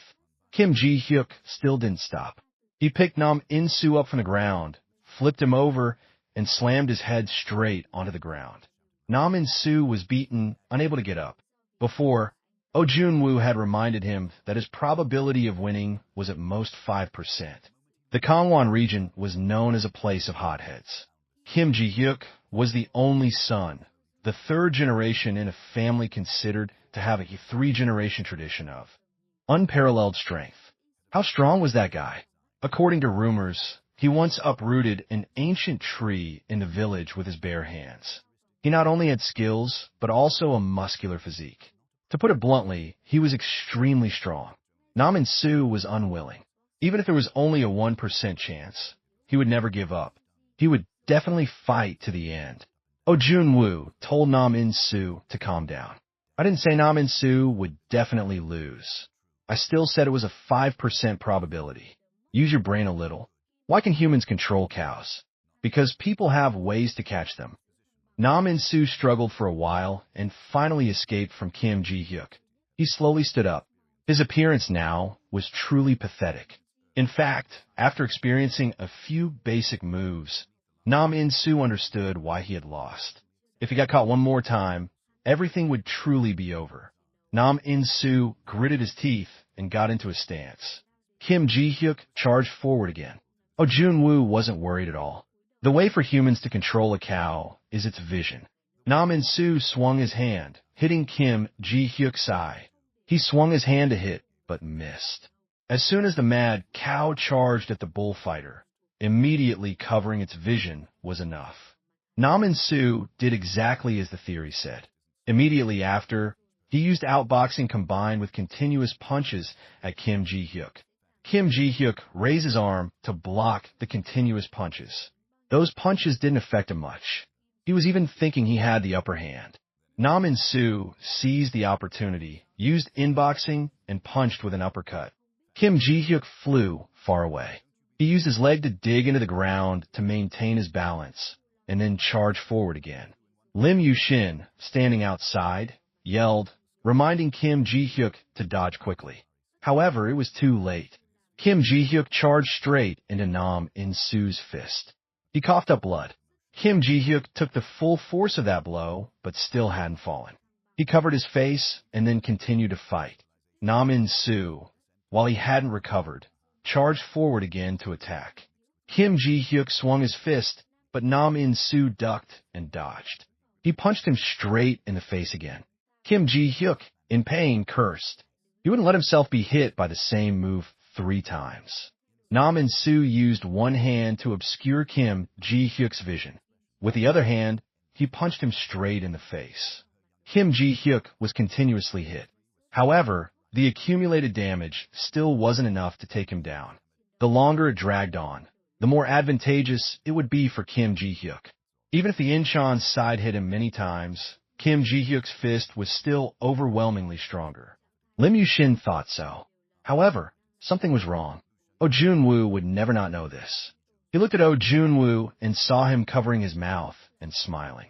Nam In-soo rushed forward. This time, instead of using his hand, he kneed Kim Ji-hyuk straight in the face. A perfect knee strike. Everything Nam In-soo had done until now was to set up this move. Kim Ji-hyuk was very tough. It was thought he would fall, but he still maintained his balance. He grabbed Nam In-soo's leg and directly threw him to the ground.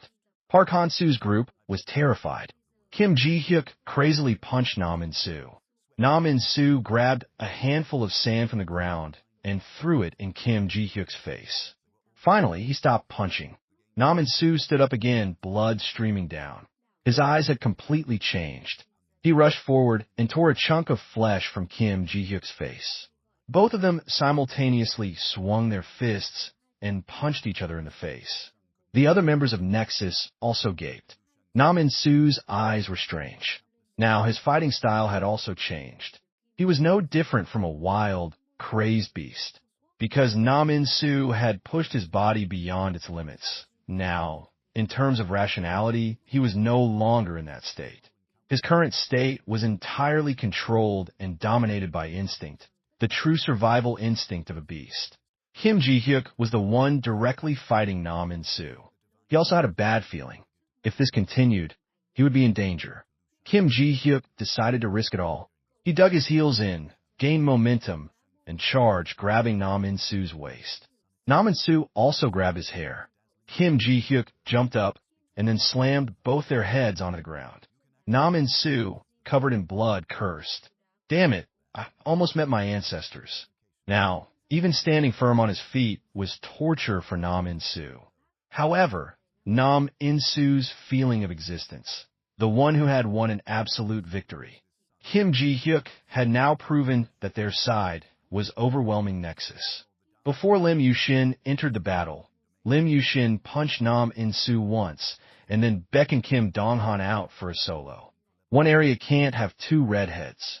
One of them has to shave their head. The second match had just begun when Lim Yusin rushed forward, attacking first. He launched a barrage of blows, pushing Kim Dong-han back. Lim Yusin used Chinese martial arts. Ozunu had also predicted that Lim Yusin would gain the upper hand right from the start. It's a fact that Chinese martial arts are quite famous, but they lack practicality. However, it cannot be equated that all their traditional martial arts are weak. Lim Yusin was the heir to a family with a long tradition of martial arts and also a very influential mafia organization. Kim Dong-han was completely overwhelmed. He was thrashed by Lim Yusin like a child. Lim Yusin taunted him for being too weak, not understanding why they chose a ragged dog like him to compete. Kim Dong-han, angry, counterattacked. He swung his leg and kicked Lim Yusin. Lim Yusin felt his kick was quite heavy, so he started fighting more seriously. Kim Dong-han grabbed Lim Yusin's hand. He then launched another kick. In terms of talent or technique, he was definitely far inferior to Lim Yusin. So the only thing he could do now was to focus all his strength on hitting one specific spot on Lim Yusin's body. Kim Dong-han swung his leg to kick Lim Yusin in the stomach, but Lim Yusin raised his leg to block. He swung his palm straight at Kim Dong-han's chin. Then Lim Yusin attacked relentlessly again. Kim Dong-han raised his leg, trying to counterattack, but all his blows were blocked by Lim Yusin. Lim Yusin swung his fist and punched him in the chest, cracking his ribs. He swung his fist and punched Kim Dong-han straight in the face. Kim Dong-han coughed up blood. He remembered his past, when he used to be bullied. Perhaps because of his small stature, wherever Kim Dong-han went, he was beaten. He remembered one day when the kids bullying him clashed with Park Han-soo. At that time, Kim Dong-han witnessed Park Han-soo's overwhelming strength. Kim Dong-han followed Park Han-soo and asked him how to get stronger. He replied, "However much you're hit back that much." From that day on, Kim Dong-han worked like crazy to change himself. Park Han-soo's words gave him the feeling that he could do anything. Then Kim Dong-han realized he was a kid with no damn talent, and his physique was small. He could never become someone like Park Han-soo. Sometimes people around him scrutinized him like a malignant tumor. He absolutely hated that. Never wanted to be like that, not even once. Kim Dong-han admitted he wasn't a genius, and he only did what he could. He wasn't a genius, so he only knew how to throw such foolish moves. Until the moment Kim Dong-han's effort became talent, he fought back. After being beaten senseless by Lim Yusin, Kim Dong-han finally counterattacked. He swung his leg and kicked Lim Yusin's shin. His bone broke. He knelt, unable to stand up. The reason Kim Dong-han had been continuously focusing on that spot all this time was all to break his leg. Kim Dong-han stepped on Lim Yusin's chest. He continuously punched his face. Lim Yusin's hair was grabbed by Kim Dong-han. He tried to stand up, but was kneed straight in the face by Kim Dong-han. Kim Dong-han continuously punched and kicked. However, Lim Yusin didn't take it lying down. He swung his hand, using a technique to hit Kim Dong-han's chin, pushing him back. Kim Dong-han put his hands on the ground, swung his leg, and kicked Lim Yusin. Lim Yusin raised his arm to block. Kim Dong-han did a few flips and then charged forward again. The two sides soloed, punching fiercely. After many kicks from Kim Dong-han, Lim Yusin's arm showed signs of cracking, about to break. He lost focus for a moment. Kim Dong-han swung a punch at his face. Lim Yusin clutched his arm. He couldn't believe he had lost to Kim Dong-han. He was born the chosen one in a family with a long tradition of martial arts, to continue and inherit this family. He had to go through hellish training. But that successor position was too much for a useless person like him. He was the scourge of the entire family. Therefore, Lim Yusin had to work tirelessly. If talented people worked once, he had to work 10, even 100 times. Only then could he gain the family's recognition. However, the effort of an untalented person was just something that naturally had to be done. In his family, they had adopted a child to be the successor. His father told him that if he could surpass this genius adopted child, he would pass the successor position to him. Facing an opponent born with talent, Lim Yusin felt unfair and tragic. He failed miserably. He didn't want to accept it, so he left the family. He resolved to become stronger. The talent they boasted about every day, he swore to prove that he could achieve it, perhaps even surpass their expectations. And while rampaging around, Lim Yusin hit the second wall in his life, Kim Cho Seo. Lim Yusin was beaten like a child by Kim Cho Seo. He couldn't believe such a monster still existed in this world. Truly, he couldn't win. Talent through utmost effort. He couldn't defeat Kim Cho Seo. That was also the first time a kid stronger than him told him that he was very strong. Because of that sentence, he joined and followed Kim Cho Seo. After a long period of effort, bit by bit, Lim Yusin became stronger. But he never in a million years thought Kim Dong-han could block his attack. Kim Dong-han and Lim Yusin were still fighting fiercely. Despite blood streaming down, they continued to fight. Cho Seo Han turned to Ozunu, telling him to stop them. If they continued to fight like this, someone would end up on the altar. Park Han-soo raised his hand, telling her not to interfere because it was Kim Dong-han's match. On the other side, the two were still fighting. Neither wanted to give up. Their bodies felt like they were about to explode, but they still endured, not because the opponent was strong, but because of the persistence and imposing aura emanating from them. That was proof of training like crazy to become strong. Because of that, neither could lose. Both wanted to prove the effort they had put in. In the end, both punched each other until they were exhausted and then collapsed together. Kim Cho Seo and Park Han-soo supported them. Now, the final match began. An extremely tense solo between Kim Cho Seo and Park Han-soo. Kim Cho Seo faced Park Han-soo and told him to kneel. He said if he kneeled like 2 years ago, he would spare his dog life. The other Nexus members standing outside, watching, also burst out laughing mockingly. Park Han-soo remained silent. Kim Cho Seo continued to provoke him. He said now that he had money and friends, he should know how to live and enjoy life. Why did he insist on clinging to Nexus? Ozunu, standing outside listening, was also trembling with anger. That Kim Cho Seo still showed no remorse. Park Han-soo, who had been silent all this time, finally spoke. Because of Nexus, he had suffered a lot. Shame, anger, hatred. Even as time passed, those emotions couldn't fade. On the contrary, they made him angrier every day. Park Han-soo didn't want to waste any more time and rushed forward to fight. The two exchanged blows. Kim Cho Seo was significantly faster than Park Han-soo. The Nexus members standing outside cheered for Kim Cho Seo. He continuously attacked Park Han-soo, gaining the upper hand. Ozunu, standing outside, also didn't have a good expression. Everyone who had directly fought Kim Cho Seo said the same thing. Kim Cho Seo could predict all of the opponent's next moves. It wasn't just prediction. It was like the ability to see the future. Ozunu had thought it was ridiculous, but when he witnessed it firsthand, he wondered if Kim Cho Seo could really see the future. If not, how could he overwhelm Park Han-soo like that? The situation now was very unfavorable. Park Han-soo was completely on the defensive. Outside, a black car drove in the rain. The person sitting in the car was Kim Cho Seo's subordinate, Ryan. He was on the phone, reporting the situation to some group of people. They intended to give Kim Cho Seo another chance to see if he was qualified to work with them. It was raining heavily. Park Han-soo and Kim Cho Seo were still fighting. Kim Cho Seo was still dominating because he could read all of Park Han-soo's attacks. He punched and then kicked. Kim Cho Seo didn't even consider Park Han-soo anything.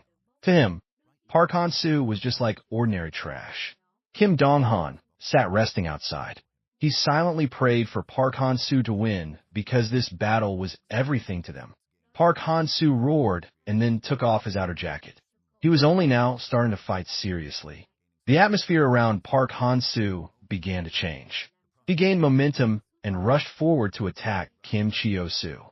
At first, Kim Cho Seo was a bit startled, but he leaned back and dodged. He predicted Park Han-soo's next attack would be his left leg. He raised his hand to block the next blow. However, it wasn't as Kim Cho Seo thought.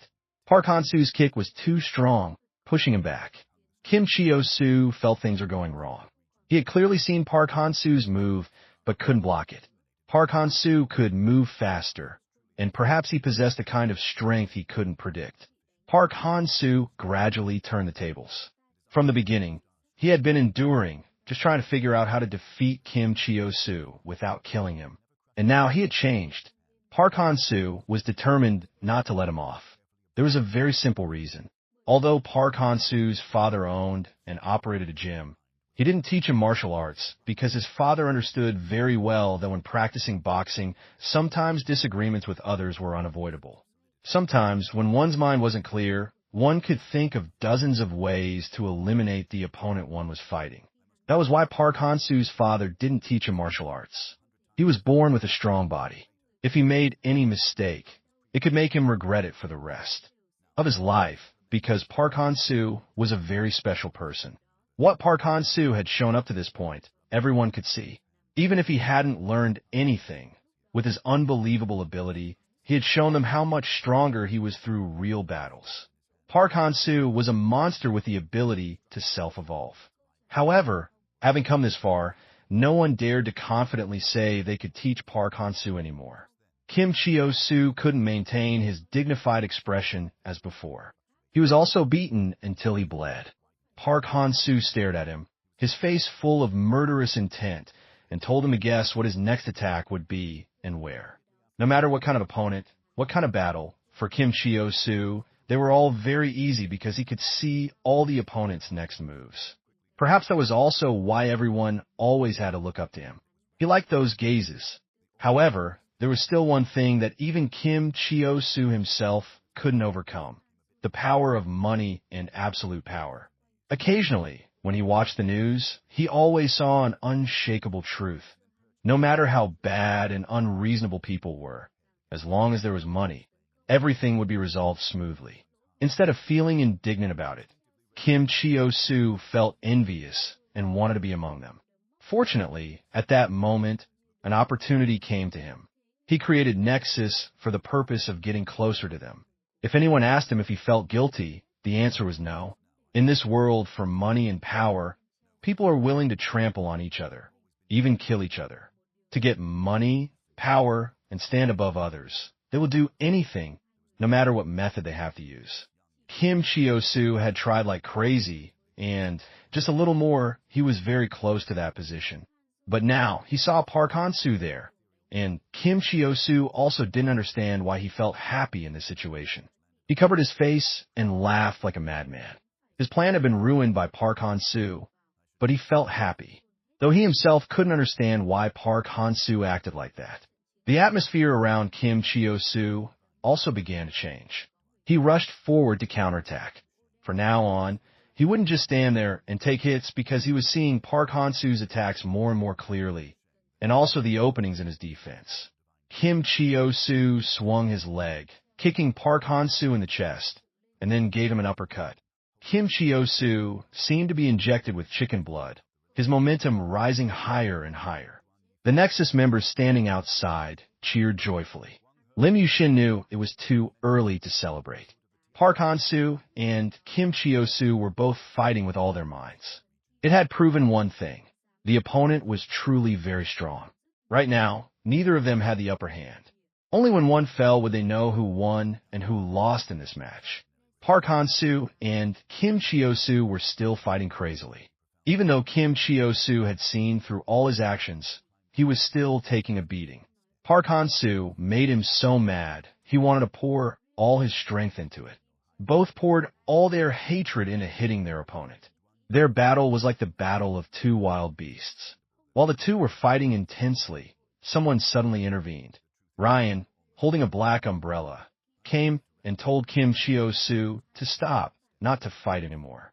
Kim Cho Seo told him to get out of the way. He thought that as long as he won, everything would be resolved. Ryan approached him and told Kim Cho Seo he had lost from the very beginning when he started this fight.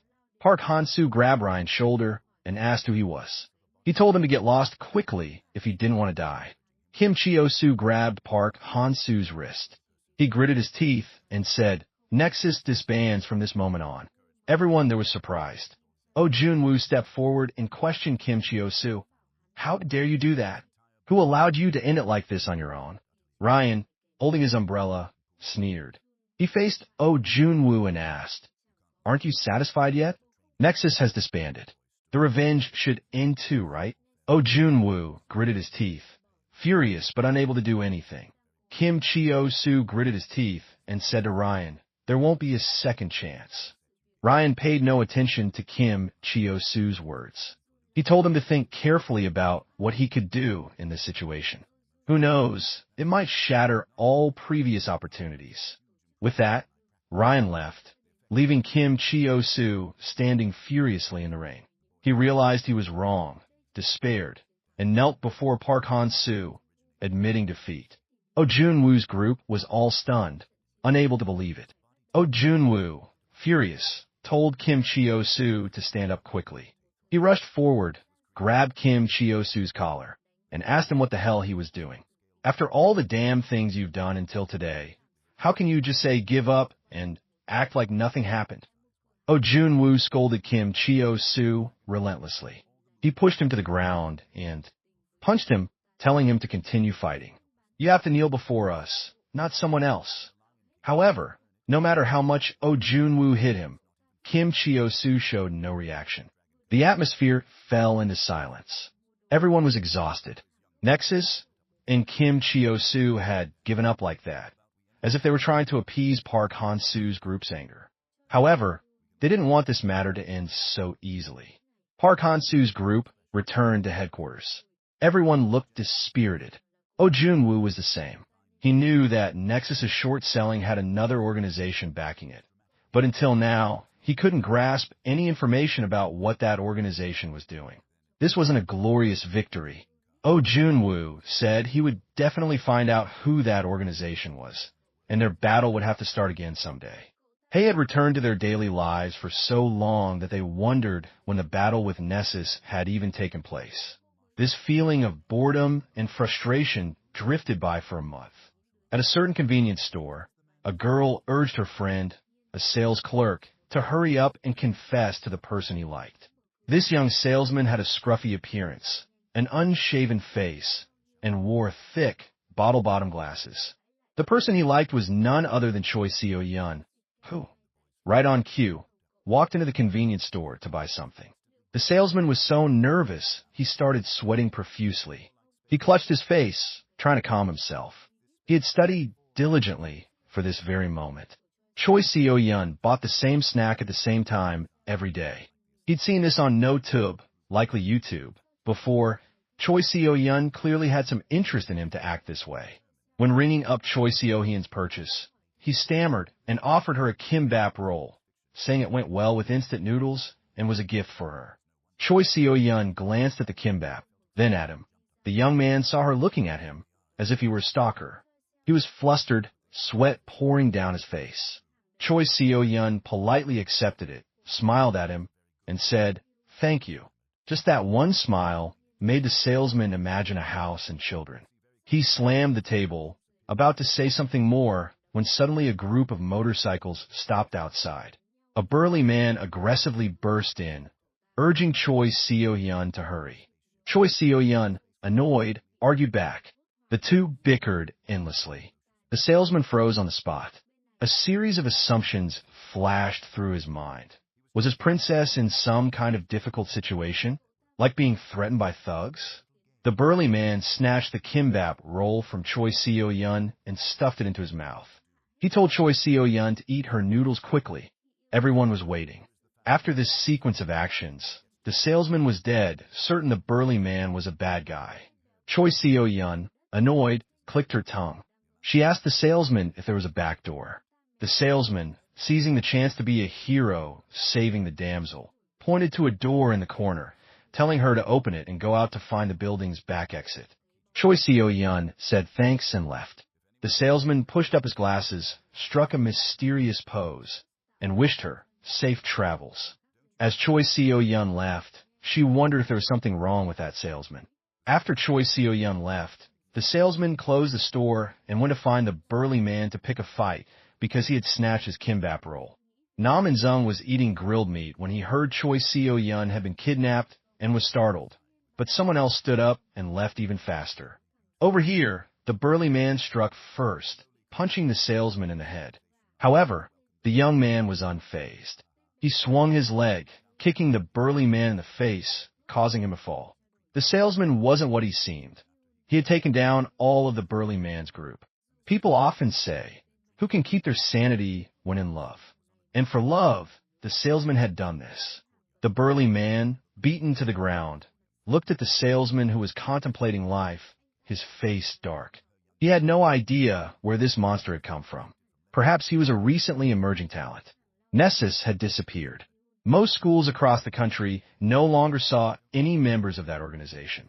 Like a forest without its fierce tiger, Nexus's disappearance created an opportunity for other predators to rise. They began to bare their fangs and flex their claws. New organizations, and even powerful individuals who had lived in seclusion, gradually emerged. People called it the second disaster. The salesman was standing there, thinking about life, when Kim Dong-hyun ran up and, without looking, directly attacked him. The salesman thought Kim Dong-hyun was the boss of the bad guys. Thinking of his crush being bullied, he felt like he'd been injected with chicken blood, shouting, "Love is power." The burly man reminded Kim Dong-hyun that the salesman knew martial arts. The two exchanged a few moves. Kim Dong-hyun realized the salesman was very strong. Even though many strong individuals had appeared recently, he wondered just how strong this salesman was. The salesman got serious. He took off his glasses and got into a fighting stance. He knew that in Korea, he would eventually meet strong opponents, so he had to fight properly. The salesman lunged, attacking Kim Dong-hyun. He was very fast, his movements decisive, forcing Kim Dong-hyun back. The salesman rushed forward, intending to finish him. Kim Dong-hyun also went all out. As they were fiercely clashing, Choi Seo-yun shouted for them to stop.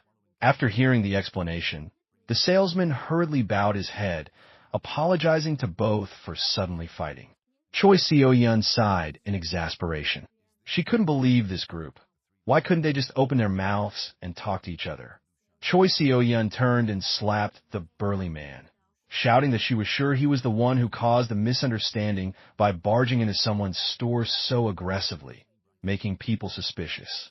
He deserved to be beaten. The salesman kept bowing and apologizing to Kim Dong-hyun's group until they left. He bowed, tears streaming down his face.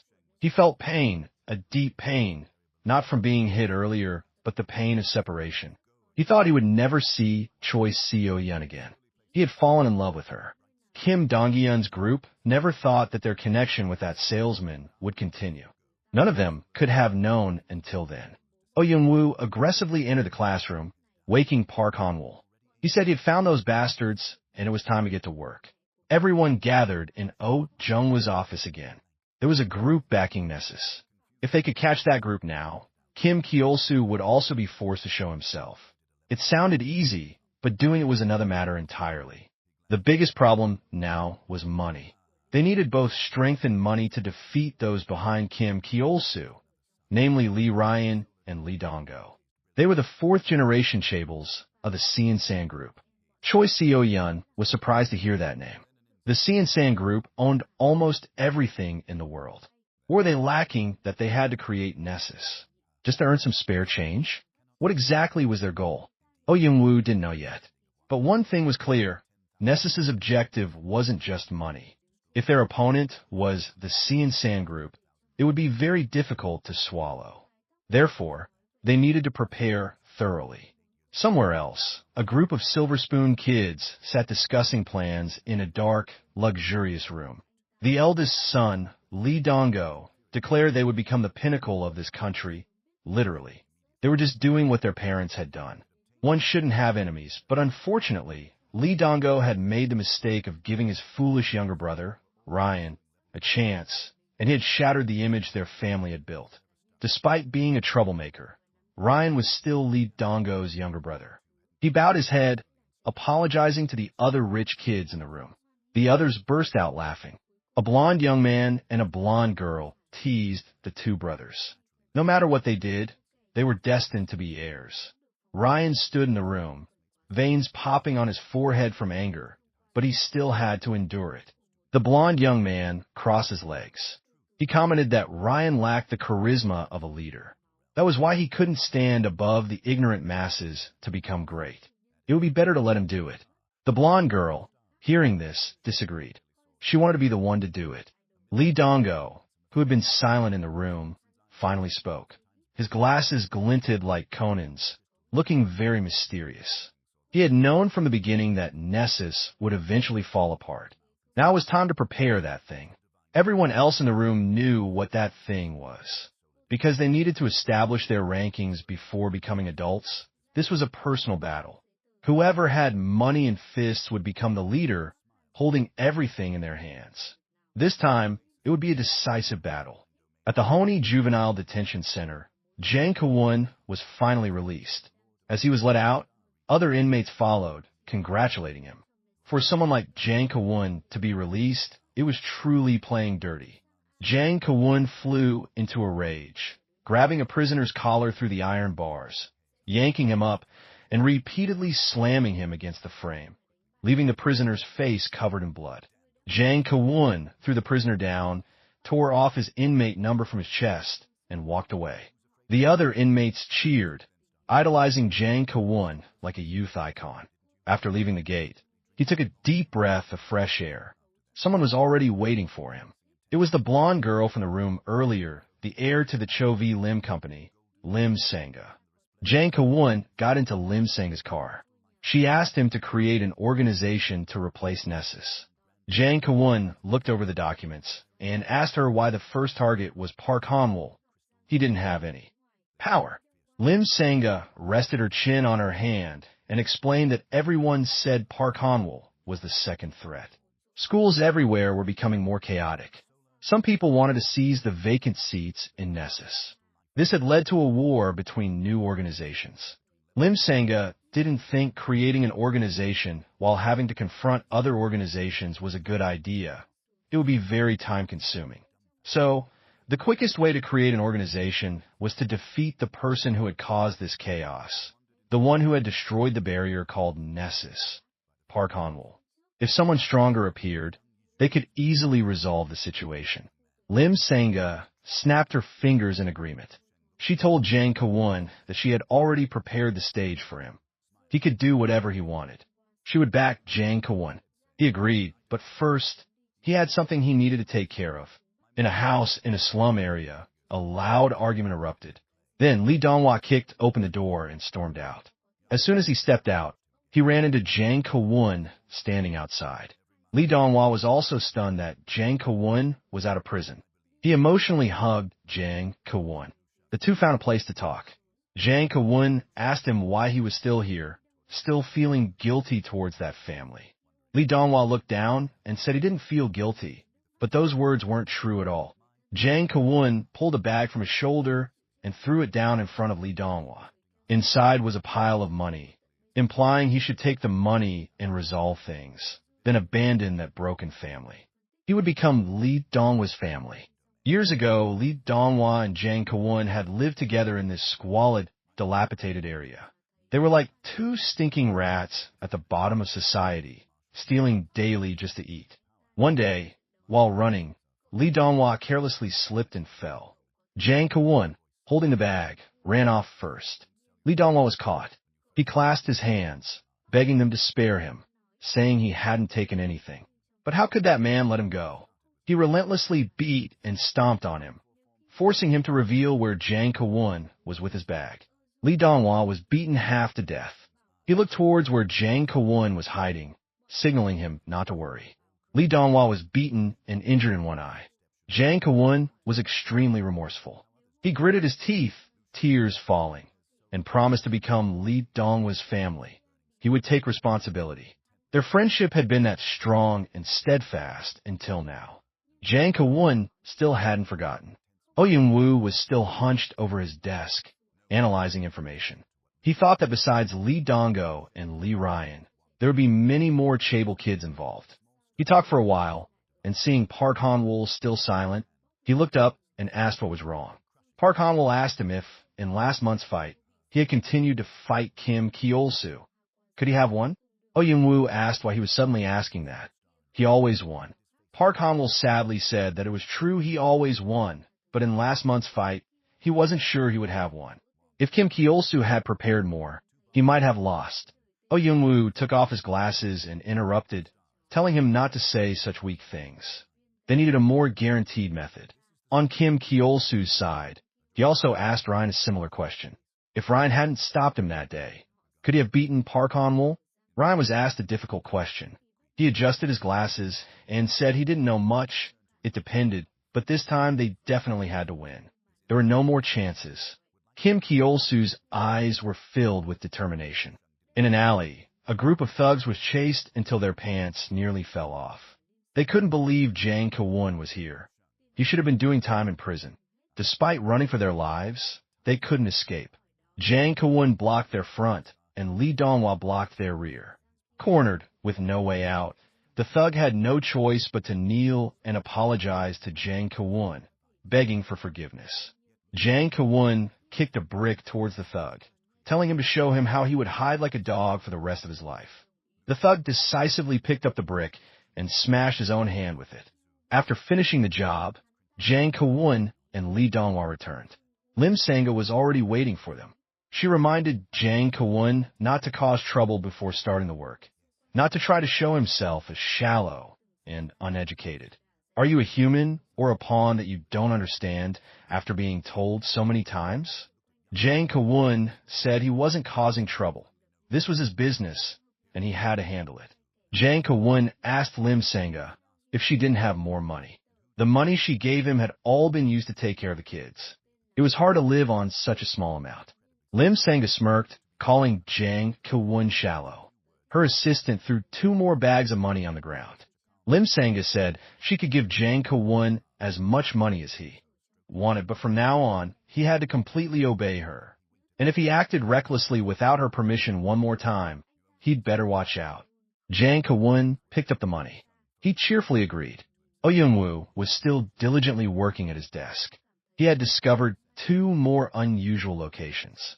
One was around Myeongdong, a place where many power struggles had occurred but had suddenly become strangely quiet. And in the Gangseo area, schools that were usually not friendly with each other had started forming alliances. This happened when those 2 strong individuals appeared. Choi Seo-yun flipped through the pile of documents. One came from a juvenile detention center, and the other was a transfer student with a less than stellar personal record. Suddenly, Choi Seo-yun flipped to the page about the salesman from before. She said she would investigate the Gangseo area. The salesman was currently feeling down in the store. After fighting with Kim Dong-hyun, his goddess hadn't returned. He thought Choi Seo-yun didn't like violent people like him. The salesman looked at his fist, then placed it on his chest. He felt his fragile heart breaking into pieces. Suddenly, the door chime rang. A customer entered. He turned to look, and his eyes lit up because his goddess had arrived. Choi Seo-yun aggressively stormed up and slammed her hands on the counter in front of him. She read out his full name, John Yonga, 19 years old. As soon as Nessus disappeared, he had transferred from Thailand back to Korea. Just a few days after transferring, he had taken over all the schools in the Gangseo area. Choi Seo-yun seriously asked the salesman who he really was. John Yonga trembled, sweating bullets. He stammered, explaining he didn't know anything about things like taking over schools. As soon as he returned to Korea, he had just stayed here and wandered around. John Yonga tried to explain and salvage the situation, but Choi Seo-yun didn't believe him. She demanded he tell the truth. As they were talking, someone suddenly threw an air conditioner's outdoor unit from outside through the window. The glass shattered. Outside was the Gangseo Alliance, looking for John Yanga to settle scores. John Yanga shielded Choi Seo-yun from the flying glass. He took off his glasses, his serious mode activated. He told her to go boil water and eat noodles. He would finish them off and be back before the noodles got soggy. John Yanga went outside to fight the Gangseo Alliance, taking them on even though they used iron bars. John Yanga still outclassed them in every aspect. It only took him 3 minutes to defeat the entire alliance. Choi Seo-yun asked him who he really was. John Yanga, sweat streaming down, confessed he was a model student. He lived in Thailand because his father worked there, and he had only recently returned to Korea.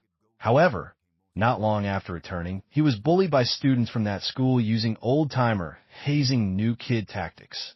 Initially, he didn't want to fight them, but those bastards kept finding ways to bully him relentlessly, so he was forced to fight them to determine a winner. While in Thailand, John Yanga, the text says Choi Seo-yun here, but it's likely a typo and refers to John Yanga, had learned Muay Thai from an employee at his father's company, so he could be considered somewhat skilled in fighting. And the real problem started from there. John Yanga clutched his head in crisis. Starting from that fight, he began to get drawn into other strange battles. They spread rumors that he was very strong. Kids from surrounding schools kept seeking him out for duels, to the point where he didn't know what else to do. The more he fought, the harder it was to escape. Those guys, instead of just fighting, kept giving John Yanga many bizarre nicknames like Mad Dog from Hell, Retaliatory Kick of Gangseo, Natural Anesthetic, Fist that Awakened Sobriety. So he had defeated all the delinquents in this area, including the show-offs from nearby schools, as if he were competing to bring home a trophy. The incident where he fought the burly man the other day was similar. Choi Seo-yun crossed her arms. How could she believe such things? John Yanga jumped up, tried to explain he knew nothing. It all just happened to him, and he didn't understand any of it. Suddenly, the alliance members he had just beaten came before John Yanga, bowed their heads, and called him boss. John Yanga flinched, sweat pouring down. Just moments ago, they wanted to beat him up, and now they were calling him boss. It was too weird. The leader of the Gangseo Alliance sincerely explained that they wanted to fight him due to their manly instincts, but they really liked him. They hoped John Yanga would become the leader of the Gangseo Alliance. John Yanga froze. He looked at the old, scarred-faced man calling him boss. The man shouted that he was only 19, but age didn't matter. What mattered was that they wanted to follow John Yanga. At this point, no matter how John Yanga tried to defend himself, it was futile. He twitched, refusing to accept the title of boss. Choi Seo-yun stood aside watching and burst out laughing. She thought Park Han-wool's group was the most foolish, but she never expected someone even more foolish-looking. She believed John Yanga wasn't a delinquent. Choi Seo-yun held out her phone, offering to work with him. When John Yanga saw his goddess wanting his number, his eyes immediately lit up. He solemnly knelt on one knee, took Choi Seo-hyun's phone with both hands, and pledged lifelong loyalty. The Gangseo Alliance, seeing their boss kneeling, also knelt, pledging loyalty to Choi Seo-yun. Choi Seo-yun didn't know what to say to this situation, so she had to accept. At Park Han-wool's father's school, after he saw off the last student, Park Han-wool approached him. His father asked what was wrong. Park Han-wool seriously told his father he wanted to become stronger. Park Han-wool's father seemed to have anticipated this, so he wasn't surprised. Kim Dong-hyun sat alone in the school, thinking about his recent fights. When he fought Limon, likely a mistranslation or a minor character, or it could be referring to a fight not detailed, the final result was a draw. When he fought John Yanga at the convenience store, it was the same. If they had fought to the end, he wasn't sure he could have one. Kim Dong-hyun gritted his teeth. He felt really frustrated. Suddenly, a cold can of drink was pressed against Kim Dong-hyun's face. Choi Seo-yun asked him what he was doing with such a tense face. Kim Dong-hyun turned to see an old acquaintance, John Yanga from the convenience store. After hearing the explanation, Kim Dong-hyun understood that from now on, John Yanga was Choi Seo-hyun's subordinate. Kim Dong-hyun whispered to Choi Seo-yun, asking if this was okay, because he thought John Yonga was a weird guy. Choi Seo-yun said it was fine because Park Han-wool's group was just as crazy. John Yonga gritted his teeth and apologized to Kim Dong-hyun again for the previous incident. He asked if he had ever learned any martial art. Kim Dong-hyun said he had never learned any. John Yonga was surprised. He rubbed his chin, thinking. He also had a feeling Kim Dong-hyun hadn't been trained, but his fighting ability was not to be underestimated. He concluded that Kim Dong-hyun was a genius. Kim Dong-hyun scoffed. Me a genius? John Yonga understood his gaze. Though his fighting spirit was full, his eyes had nearly reached their limit. He asked if he wanted to seek guidance from his master. John Yonga led the two to a company. His master had come to Korea for his father's business. This mango trading company belonged to John Yonga's father. Choi Seo-yun asked him why he was so rich yet still chose to work part-time. He said he wanted to become as rich as his father, so he also had to work hard. While walking around, a man suddenly touched Kim Dong-hyun's leg. He flinched and asked the man what he was doing. When John Yonga saw him, he exclaimed, "Master!" He was the Muay Thai legend, Cho Tu, a former solo fighting champion, a second-generation champion.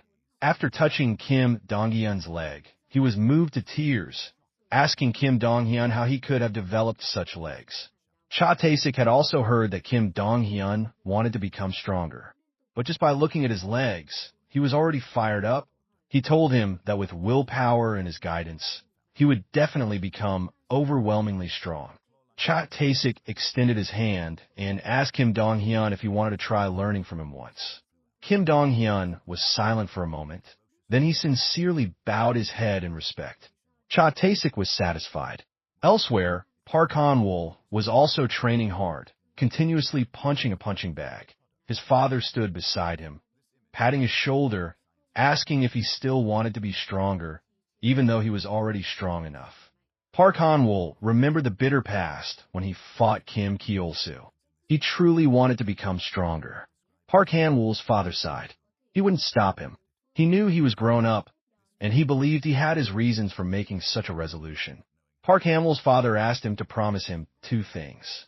First, no matter the circumstances or emotions, he must absolutely not use violence against someone who had lost the will to fight. That was the responsibility of the strong. Second, was called a match or fight. The ancients had recorded the most effective ways to generate power. These methods helped them control their opponents, and these records have been accumulated and compared over thousands of years. Humanity had discovered movements that were nearly perfect. This meant that learning martial arts was about familiarizing ourselves with the body, a legacy of humanity. Therefore, the legacy left by humanity must not be used for improper purposes. Park Han-wool's father demonstrated for him. He stood balanced, then punched the punching bag. The bag tore, and sand scattered everywhere. Park Han-wool fulfilled his promise to his father. Somewhere else, Jang Kawun looked at a news article about Nam and Zung. He was eager to meet him again. Jang Kawun asked Lim Sanga if they would start with Nam and Zung. Lim Sanga sipped her tea. She disagreed. She wanted to deal with Park Han-wool first. Jang Kawun wanted to start with Nam and Zung first. After all, Park Han-wool and Nam and Zung were on the same side. Plus, he had a personal grudge against Nam and Zung and wanted to deal with him quickly. Lim Sanga smirked and agreed. She said if he couldn't take down Nam and Zung, he had no chance against Park Han-wool. Jang Kawun finished his tea and stood up. He promised to get the job done. That night, Jang Kawun's group gathered their forces, preparing to advance to Inchan. Their actions were being watched by someone. That person took out their phone and called the blonde, rich kid, Park Ji-ho, to report the situation. Park Ji-ho turned to the thugs he had hired. They were also preparing for action. Park Ji-ho's subordinates included Nam Hoon, a national shot put athlete, Kim Kyung-tae, a national javelin thrower, and Park Chan-min, a national 100m sprinter. Jang Kawun's army advanced to Nam In-sung's territory in Inchan, wreaking havoc. As soon as they started, they charged into battle. The burly guy from earlier, or another one from Nam In-sung's side, also had to come out to fight. He told others to go call Nam In-sung. Lee Donghua asked Jang Kawun why he was attacking Inchan first. Kawun said that years ago, he had an accident and disappeared. At that time, he had gone to Inchan, and this was his hiding place for quite a long time. Nam and Sung's group had let him hide there. Although they fought countless times, Jang Kawun had gradually become closer to the people there. When there were territorial wars in Inchan, Jang Kawun had also fought alongside them. He had thought this place was his family, until those bastards appeared. And then they treated Jang Kawun like an outsider. He had held a grudge ever since. Nam and Sung, after receiving the news, rode his motorcycle like a bat out of hell. Nam and Sung had once considered Jang Kawun as real family. But then an incident occurred. Jang Kawun was suspected of stealing the money the whole group had saved up. Jang Kawun, of course, denied it and resisted very strongly. He had brutally beaten one of the group members who suspected him. The others tried to stop Jang Kawun. At that moment, Nam and Sung's older brother walked in. He beat Jang Kawun black and blue, extremely angry. It wasn't because he suspected Jang Kawun of stealing the money, but because Jang Kawun didn't listen to him. Family members should guide and protect each other. Masu, likely a typo, referring to Nam and Sung's brother or Nam and Sung himself, warned that if Jang Kawun continued to behave like that, he should get lost. Jang Kawun had an extremely high ego. He couldn't bear this humiliation. He stormed off and never returned. Back to the present. The two sides were still fighting fiercely. Nam and Sung arrived just in time. He rode his bike straight inside, got off, and stood opposite Jang Kawun. As soon as Nam and Sung saw Jang Kawun, he admitted his past mistake. After Jang Kawun left, many bad things had happened. The bastard Jang Kawun had beaten back, then was the one who stole the money. Nam and Sung said he had wanted to apologize to Jang Kawun at that time, but he couldn't contact him, so he was apologizing now. However, an apology now meant nothing to Jang Kawun. He didn't want to reconcile. He had been forced to endure humiliation and be driven away. There was no way it could be easily resolved with words. Jang Kawun directly attacked. Nam and Sung raised his hand to block and counterattacked. He said that back then, Jang Kawun was driven away not because he stole money, but because Jang Kawun dared to lay hands on a family member, regardless of the reason. Jang Kawun didn't listen, insisting that Nam and Sung's group had exploited him. Nam and Sung threw a punch. Jang Kawun used a wire, tightening it around Nam and Sung's wrist, making his hand bleed. Park Ji-ho, along with Park Chan-min, was in a dark slum. Park Chan-min asked if they could attack Park Han-wol right away. Park Ji-ho said not yet. They would deal with Park Han-wol, but not now. But if they cooperated with Lim Sanga on this opportunity, they could handle things more easily. In Inchan, Nam and Sung's group and Jang Kawun's were still fighting. Jang Kawun pulled the wire wrapped around Nam In Sung's wrist closer and punched him in the face. Nam In Sung's movements were severely restricted by the wire on his wrist. Whenever he moved, the wire cut into his flesh like a hunter's trap. Seeing Jang Kawun charging again, Nam and Sung decided to sacrifice the flesh caught by the wire. Nam and Sung pulled the wire. He swung his other hand, intending to punch Jang Kawun, but he dodged it. From the beginning, he had calculated it. Since Nam and Sung's right hand was completely powerless to fight, he had tied up his left hand. Jang Kawun lunged again, punching Nam and Sung in the face. Nam and Sung also realized Jang Kawun's fighting stance was very strange. He wanted to finish him. Therefore, it had guided the blows he threw. Nam and Sung gripped the wire tightly. He intended to counterattack, but Jang Kawun nimbly avoided it. He pulled the wire, slipping it between Nam and Sung's legs. Nam and Sung was pulled by the wire, his posture contorted. He coughed up blood. Jang Kawun attacked even more brutally. He still harbored resentment from the past incident. The word family was too horrifying for him. Whenever his family members looked at Jang Kawun, he always had to endure beatings. His family were the ones who had abandoned him, the ones who wished he would disappear forever. Every time he watched a happy family on TV, Jang Kawun thought about his own family. The people in Inchan were the same to him. He believed Nam In Sung's group always pretended to be a family, supporting each other. He wanted to destroy that family piece by piece. The people in Inchan gave him hope, then abandoned him. The day they treated him like a thief caused him immense pain. He wished they would all die. Jang Kawun returned to his own home. Waiting for him was his wretched father. Unable to bear it any longer, Jang Kawun had grabbed an ashtray and assaulted him. Nam and Zung headbutt Jang Kawun. He apologized once more to him. He admitted they were wrong back then, but now that Jang Kawun was hurting his family, he wouldn't let him go. Nam and Zung pulled Jang Kawun closer, so the wire on his hand would loosen. Kawun, conversely, tried to keep his distance, but couldn't. Nam and Zung grabbed his head and slammed it down. Jang Kawun was hit repeatedly, bleeding from his nose and mouth. Jang Kawun broke free, creating distance. Nam and Zung held the wire again and rushed forward, kneeing him straight in the face. Jang Kawun couldn't believe how strong Nam and Zung was. He had become much stronger. Jang Kawun calmed himself. He couldn't lose. If he lost, what was the point of living? He used all his strength, grabbed Nam and Zung, pushed him backward, and both fell. Nam and Zung managed to grab onto a rock. He held the wire tightly, holding onto Jang Kawun, who was dangling, about to fall. Jang Kawun told him to let go, but he didn't. Jang Kawun struggled, demanding Nam and Zung release him. He didn't need Nam and Zung to save him. He'd rather die. Nam and Zung shouted Jang Kawun's name. He tried to pull him up. He used all his strength to pull him up. He told him if he wanted revenge, he had to try to live. Jang Kawun was about to say something more when he saw Nam and Zung's blood dripping onto his face. The wire gradually snapped. Jang Kawun silently resigned himself to falling into the sea. Nam and Zung shouted his name. Jang Kawun sank deeper. He thought his life was truly cursed. He thought he would die tragically like this. Jang Kawun was about to close his eyes when he saw Nam and Zung also dive down, trying his best to save him. Nam and Zung brought Jang Kawun to shore. While he wasn't paying attention, Lee Donghua from behind hit him on the head with an iron bar.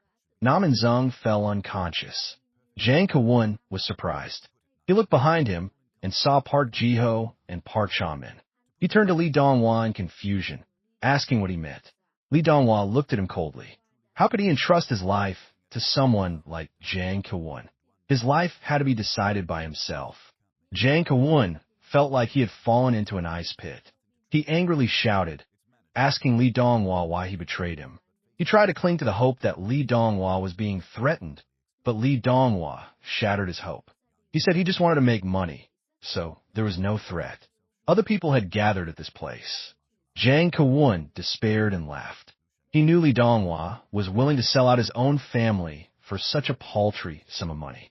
Lee Donghua was most annoyed by the word family. He decisively swung the iron bar and hit Jang Kawun on the head. He left behind a curse, calling Jang Kawun useless, and then departed. On Lim Sanga's side, her assistant came and reported that Lee Donghua and some others had betrayed them. Lim Sanga remained calm. She had already heard the news.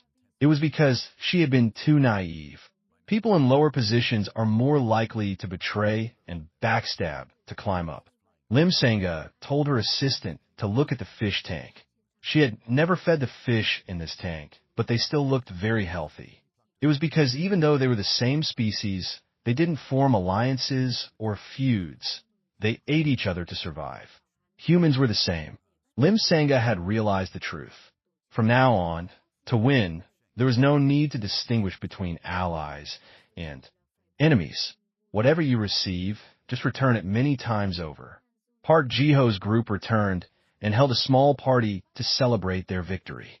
Lee Donghua told him to quickly make a plan to capture Park Han-woo and then form an organization. Park Ji-ho smirked, praising Lee Donghua for being professional. But the current goal was to take down Oh Jung-woo first. Without Oh Jung-woo's money, Park Han-woo was just an ordinary thug. Park Ji-ho poured himself a drink. He knew Oh Jung-woo's actions were just to build his reputation, aiming to make money. Oh Jung-woo's company was just like a startup. It couldn't compare to Park Ji-ho. Park Ji-ho was the eldest son of the KSK intergroup. Meanwhile, Oh Jung-woo was in a frenzy. Suddenly, the other side decided to reject all goods distributed from Oh Jung-woo's company. His assistant informed him that if this continued, they could lose tens of billions of won each day. Oh Young-woo asked if the other side gave a reason for rejection. The assistant said it wasn't clear, vaguely many reasons, but mostly due to Oh Jung-woo's competitors playing tricks. If they didn't pay 50 billion won in taxes by tomorrow, many problems would arise in production. Oh Young-woo realized those chaebol kids wanted to deal with him first. He asked his assistant if he had tried to find ways to secure transport in the financial sector. The assistant said he had searched everywhere, but even the private loan market refused to do business with him. Oh Young-woo thought he had been too careless. He tried to think of a solution. Suddenly, Lim Sanga approached, saying she would lend Oh Young-woo money to manage. Park Ji-ho was very pleased. He was the one who had interfered with Oh Jung-woo's goods distribution. He thought he had dealt with Oh Young-woo, so he turned his attention to Park Han-woo. Suddenly, Park Ji-ho received a notification. He opened it and saw a video of himself beating up an actress in a bar. Park Ji-ho's face turned black as a pot, wondering which bastard sent this to him. The only person he could think of at this moment was Lim Sanga. Speak of the devil, and she calls. Lim Sanga called. Park Ji-ho gritted his teeth and answered, asking what she wanted. Lim Sanga cheerfully asked if Park Ji-ho had seen the video. She had to painstakingly choose the worst video to send. From the video of illegal alcohol serving at Park Ji-ho's company, to actors drinking and causing trouble, Park Ji-ho's personal life was truly not good, too decadent. Park Ji-ho asked what she wanted. Lim Sanga smirked, having achieved her goal. She scheduled a face-to-face meeting. That evening, the two met at a construction site. As soon as they met, Park Ji-ho threatened Lim Sanga. "Wanna die?" Lim Sanga wasn't scared. Today, she called him here because she had a gift for him. Oh Young-woo stepped out from the shadows and greeted Park Ji-ho. He instantly realized Lim Sanga and Oh Young-woo had teamed up against him. Oh Young-woo said he wanted to call Park Ji-ho here to negotiate some matters. Honestly, he didn't want to fight tooth and nail with Park Ji-ho. If they fought hard, the ones who would benefit would be the bastards standing outside. Park Ji-ho realized Oh Young-woo was talking about Lee Dong-go. He asked, so what? Oh Young-woo proposed they stop fighting each other. Instead, let's settle it quickly. Decide victory or defeat by strength, and strength alone. The loser would just have to quietly disappear. Park Ji-ho's face hardened. He asked Oh Young-woo if he thought it could be resolved just by strength. Oh Young-woo was extremely confident, provoking Park Ji-ho to accept the challenge. Park Ji-ho, provoked and losing his cool, accepted. They agreed to meet in 3 days at the Jamsil baseball stadium, bringing as many people as they wanted to decide the winner. After returning to headquarters, Lim Sanga asked Oh Young-woo why he was so confident. The reason Park Ji-ho's group wanted to form an organization was to gain complete control. Suppose Oh Young-woo lost the battle, he could lose everything. Oh Young-woo knew that, but no matter what, he would try his best. However, even if Park Ji-ho brought as many people as the Mongol army, if they still hadn't reached Kim Ki-ulsa's level, they were no match for Park Han-woo. Choi Seo-yeon burst in, announcing that Park Han-woo had disappeared. Oh Young-woo was a bit surprised, but he remembered what Park Han-woo had asked him the other day. He told Choi Seo-yeon to wait here. He would find him. There were still 3 days, enough time to find him. Choi Seo-yeon asked what if they couldn't find him. Kim Dong-hyun rushed in, saying to proceed with the plan. He was confident he wouldn't lose. Oh Young-woo said that even so, it wouldn't work. Without Park Han-woo, and with Nam In-sung injured, Kim Dong-hyun alone couldn't carry them. Kim Dong-hyun said they could ask that person. The person he was talking about was John Yonga. Of course, at Choi Seo-hyun's request, John Yonga threw away the